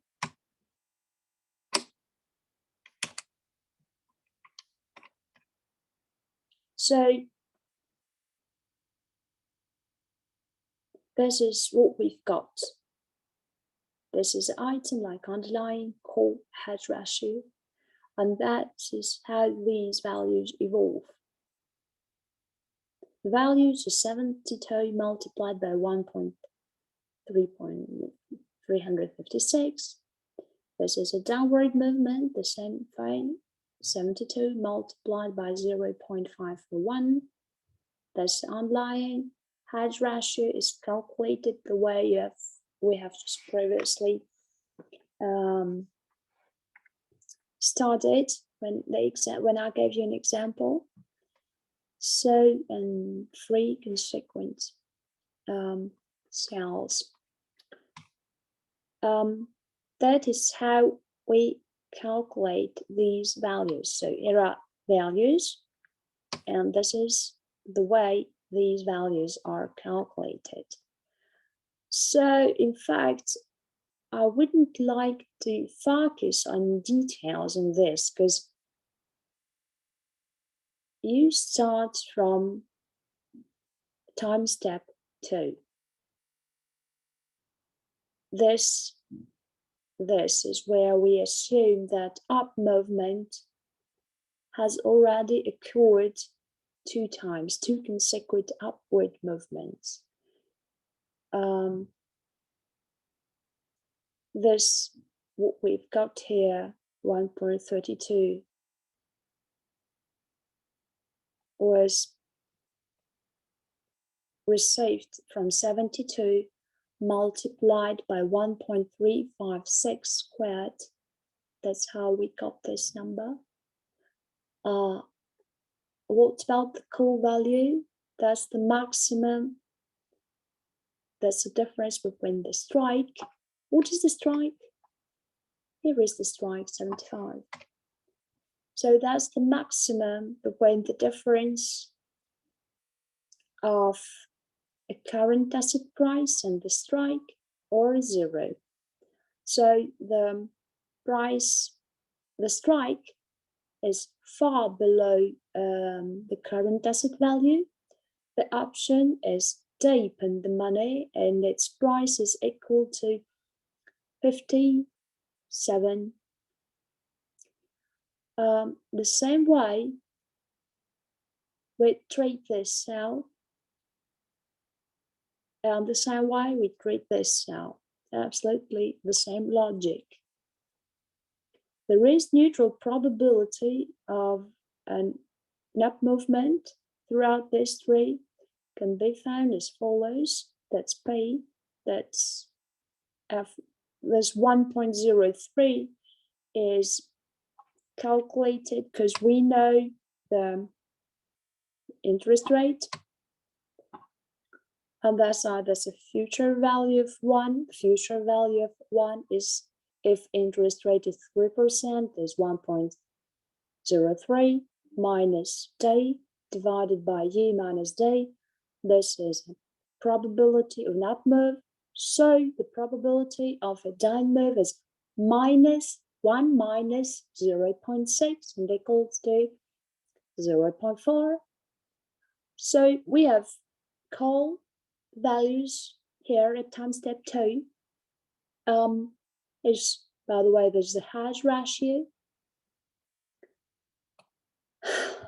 What is important? Hedge ratio at time step 1 equals to what we've got here at time step 2. Why is it so? Well, when we hedge, we look forward. No one would like to hedge a current position for a current state of the market. That's just useless. So the hedge is how many units of asset are hedged with one call option if it's expected. I mean, this asset expected prices are this or this or this. So this is the hedge ratio, and we need these numbers to calculate the hedge ratio. So how do we get the underlying? That's quite easy. We get the underlying by multiplying 72 by 1.356. That's how we get 97.632. What's that call? That's easy as well. The call price at time 1 is calculated using this formula, that what you can see here, and this formula has been previously given in your notes. The same thing for call in the case of downward movement, same thing, but you get a different value. And finally, we reach this point. So look, to derive the call value at time 1, you need call values at time 2. To derive the call price at the start, you need call values at step 1. Note please, this is a small mistake. This is an equal sign, but in fact there should be a plus sign. So this is what we receive here. 33.43, this number is here. Now finally, the hedge ratio. So can you tell me please whether you've got questions or everything is quite clear?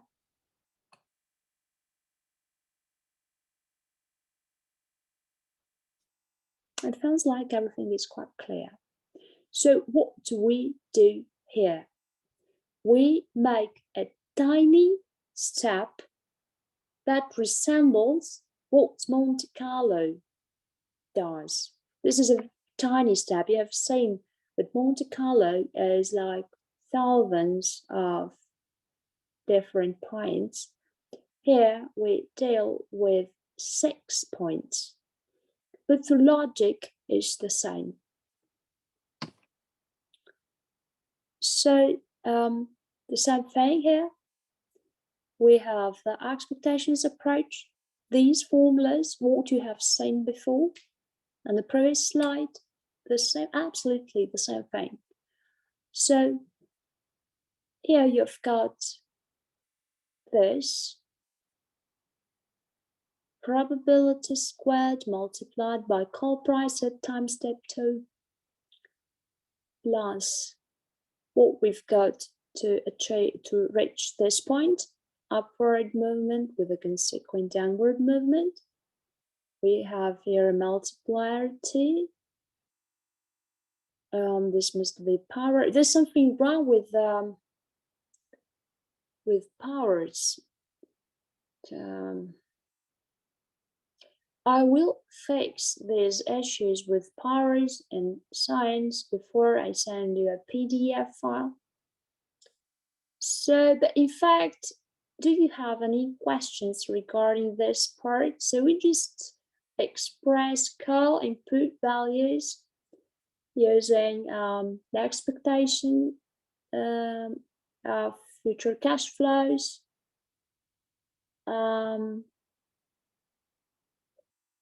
So PV and parentheses means that what we have in parentheses must be multiplied by a discount factor. So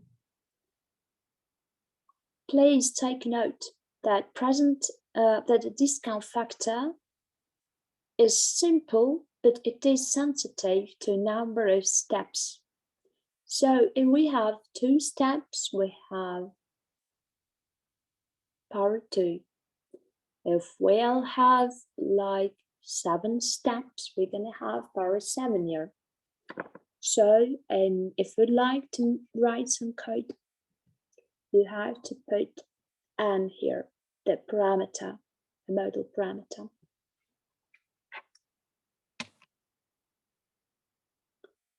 So you have got a small example, but after what we have seen, I'm pretty sure we can just go forward. Keep this example in your lecture notes.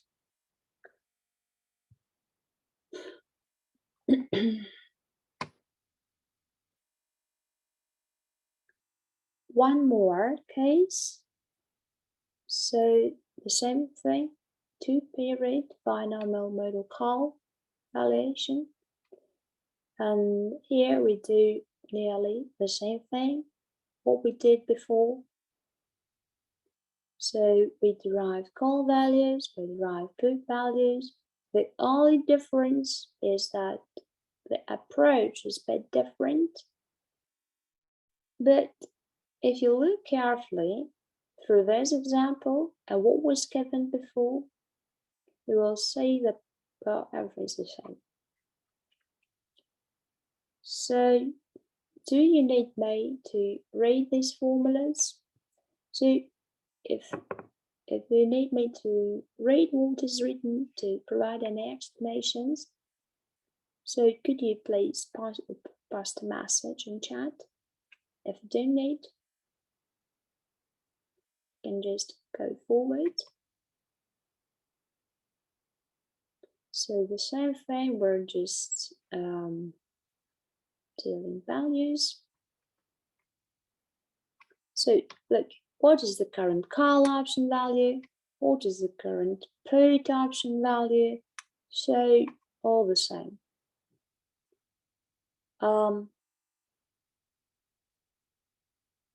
So what about American options?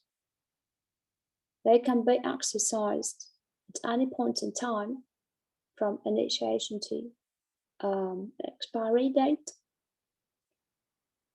So if you do remember what we discussed on Saturday, if I hold an American call option, it is always better to hold an option till maturity, or if I believe the stock to be overpriced, it is better to sell an option instead of executing it and purchasing stock if I don't have any specific need for cash or any specific plans. What should I do with cash? So if I have choice whether I keep an option or I keep a stock, early exercise is never optimal for a call option, while its profit is unlimited. At the same time, put option should be exercised as it is deep enough in the money. So put profit is limited by the strike price, and put option should be exercised as soon as you're satisfied with profit, with the difference between the current asset price and the strike price. So now we're gonna examine how early exercise influenced the value of an American style put option. We will see when early exercise has value. So just some things about American style options. So the exhibit that you have just seen just a couple of minutes ago. So this is a European style put option.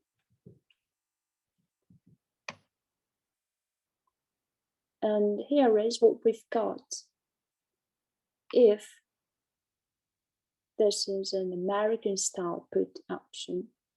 Here's the difference. That's the difference, right? That's call, what we've got per call, that's what you've got per put. At time one, down move is of particular interest. Why do we focus on downward movement?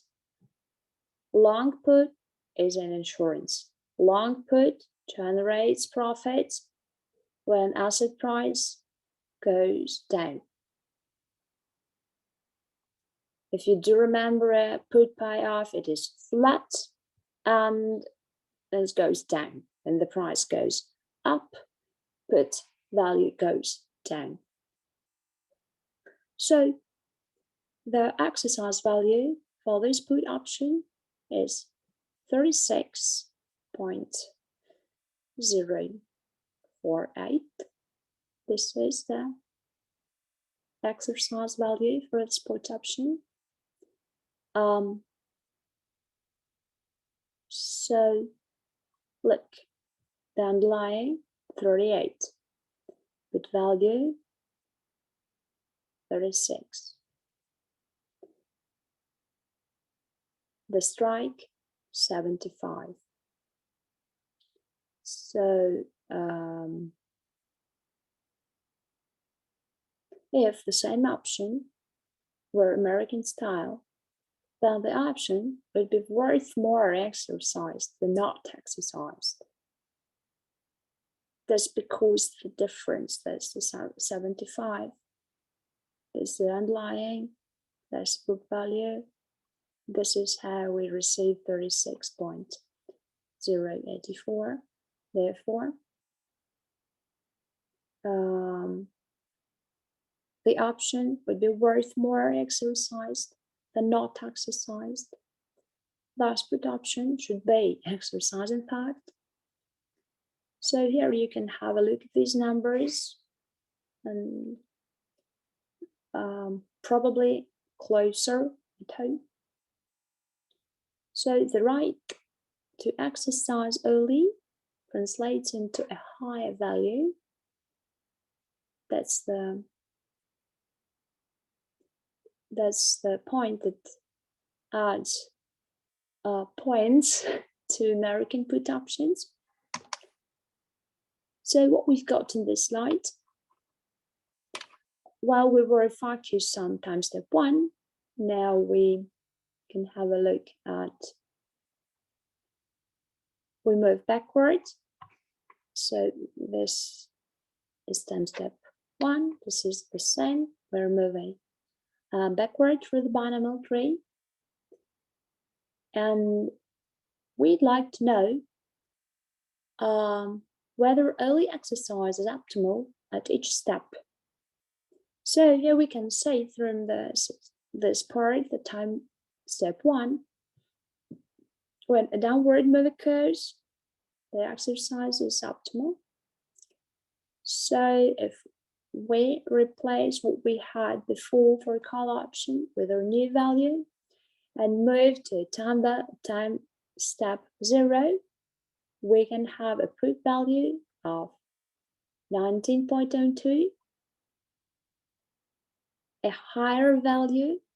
So what is the target of this exercise? I want to show you that at each step before the expiry, American put is more expensive than European put. And this is not just words like American option gives a better flexibility, and this is why it is more expensive. Now we can say exact numbers, not only words that are quite intuitive. There are numbers, and these numbers prove that American style put options at time step 0, at time step 1 have greater value than similar put European put options, and at maturity their values are same. So, but what about the dividends? Look, the structure of what has left just the same. We discussed some types of options. There is a quiz, and that's like everything. So we are nearly at the end. So what about the dividend payments within the binomial model? In fact, dividends lower the value of a stock, and a call option holder is the one who takes this expense at their account. So what we can do, pricing and valuing options, we can adjust the option types to offset these effects. But in fact, dividends is what can seriously affect option value. Dividends are predictable to some extent, but in fact, we can say that dividends is sometimes like a shock factor that affects the value of an option, because we can suggest, we can model any dividends, but sometimes reality differs from our models. So if we assume that dividends are perfectly predictable, the online value can be split into two components: the online value itself with its dividends and known dividends. We're going to have like composite online, and we can denote the online without dividends as the difference. So here is the online without dividends. There is online with dividends minus dividends. Everything is quite clear. That's how we model it. And at expiry, we assume that dividends have already been paid, the underlying instrument value remains the same. So in this case, the value of holding a stock can be decomposed into S sub t plus gamma sub t. So this is dividend payments, reinvested risk-free rate, and the underlying value itself. So what is important? What do I want to say by showing you this slide? That you can't predict dividends, but if you believe that you know a dividend, you can adjust your model, even if it is a binomial model. You can adjust it to dividends in the following way. But what is the most difficult is to predict gamma, as you don't know its value. You can just model it. So any questions regarding splitting the dividend? No, perfect.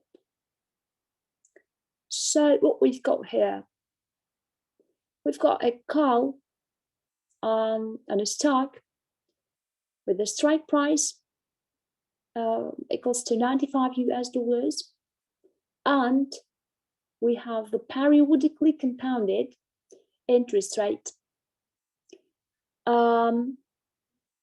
We know dividend in advance.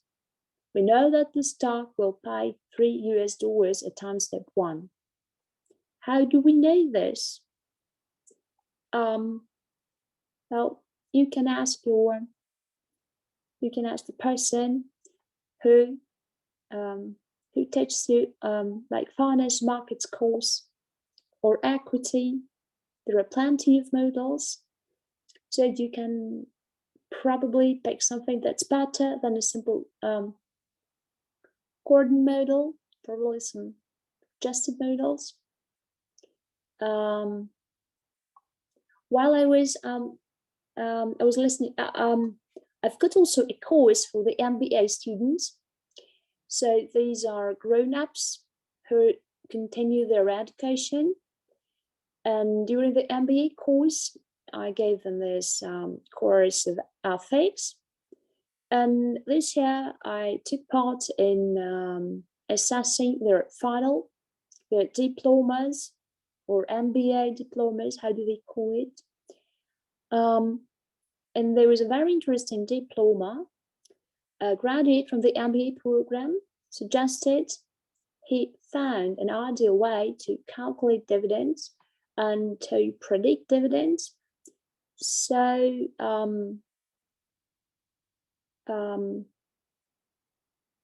he didn't provide any rigorous explanation and proofs, but nobody knows probably. We now know how to predict dividends. So what do we have here? The call option expires in 2 years, and we apply two-step binomial lattice. We have here an American style call option. So that's a very broad thing. I don't want to add those details here, but as far as you can say that dividend motivated early exercise influences American options. That's what I wanted to show, that the price, while the call value 24, and now it's 26, 12, and now it's 13.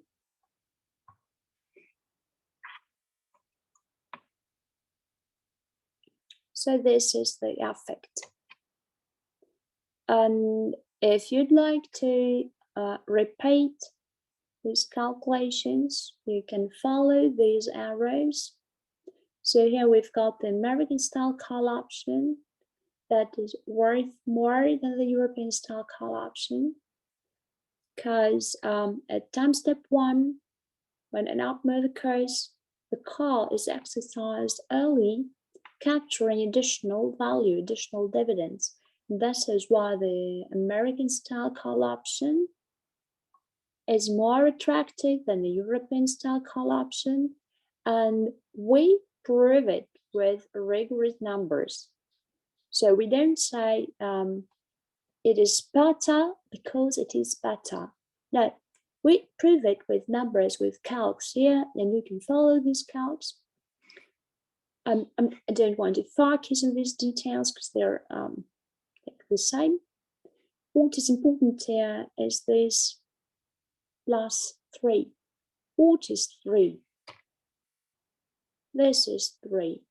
This is 3. The stock will pay a $3 dividend at time step 1. And this dividend appears here. The value, the exercise value for call option is maximum. This is 0 if the option, if the underlying value is below strike. And this is what we get from purchasing an underlying. And this is underlying value, $3 dividends, minus 95, the strike, the price we have to pay to get this underlying. So as soon as we can get these $3, this makes the call price higher. Because if we were dealing a European option, this step will be just foregone. We won't be able to get this $3, and the price would be 24. So we can sell an option, but we are unable to capture $3. We cannot exercise the option. We can only sell it. That's the difference. And there is a notion ex-dividend. We call equity-like asset ex-dividend after the dividend has been paid up. So why do I focus on interest rate options? This is not because I deal with interest rate options, absolutely not because of this. Interest rate options assumes that interest rate is an asset. Interest rate should be denoted as S. This is what is expected to change. There are plenty of interest rate models, and probably you have heard of Hall-White rate. So there is a series of interest rate models like Vasich model, Cox-Ross model, Hall-White model, and there is also a Hartley model for interest rates, and there is Black-Karasensky model for spread. So there are plenty ways to model interest rate, short-term interest rate behavior. All these models inherit from Ornstein-Uhlenbeck process, physics study.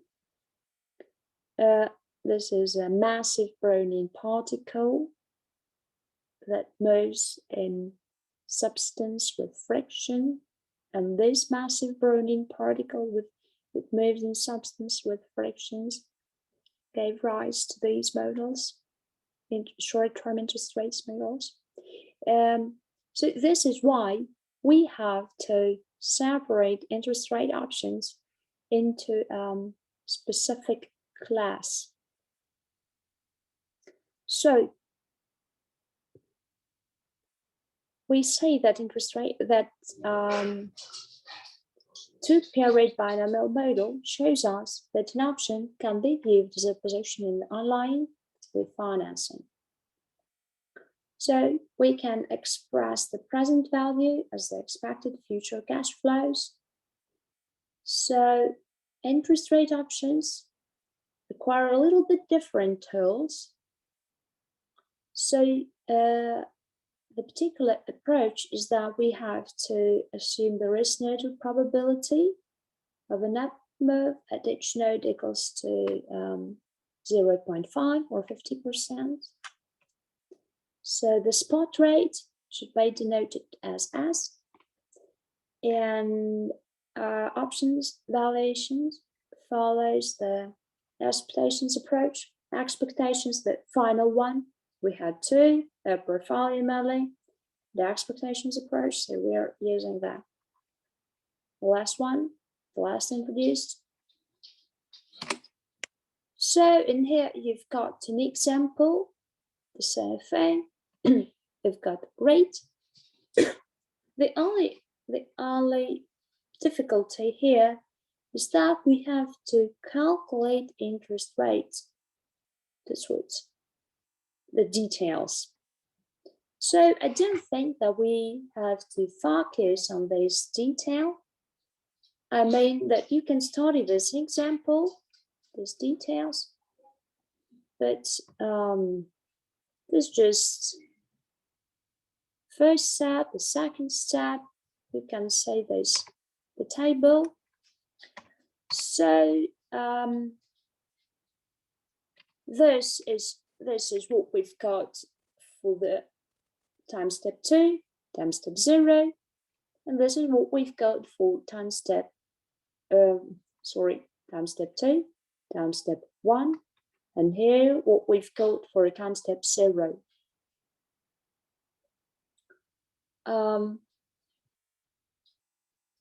So you can study this example at home.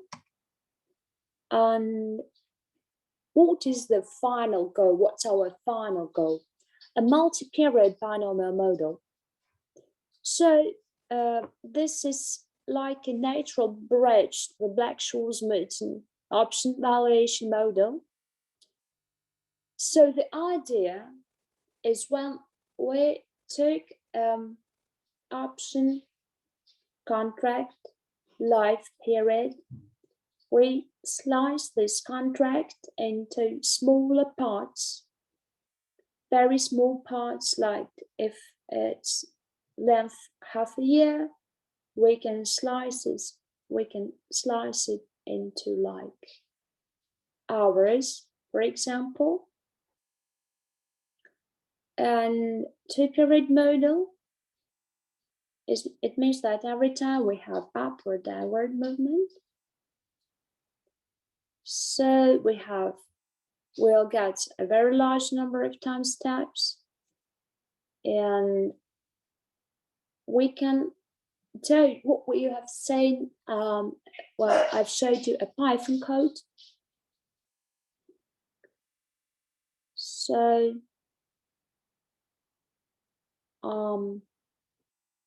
that's all for today. We have a quiz, but I'll first give you enough time to finish what have been given last week. And then you will have 2 quizzes this Saturday and there's another 2 days. So do you have any questions or anything?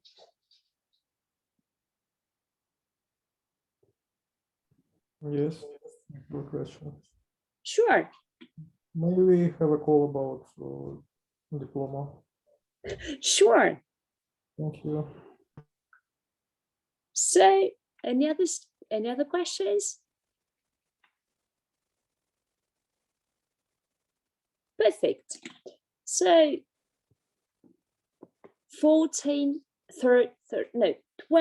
the most brave students. Great. So have a nice evening. I was happy that at least there are 12 students. I'm really happy. Thank you guys. Have a nice eve.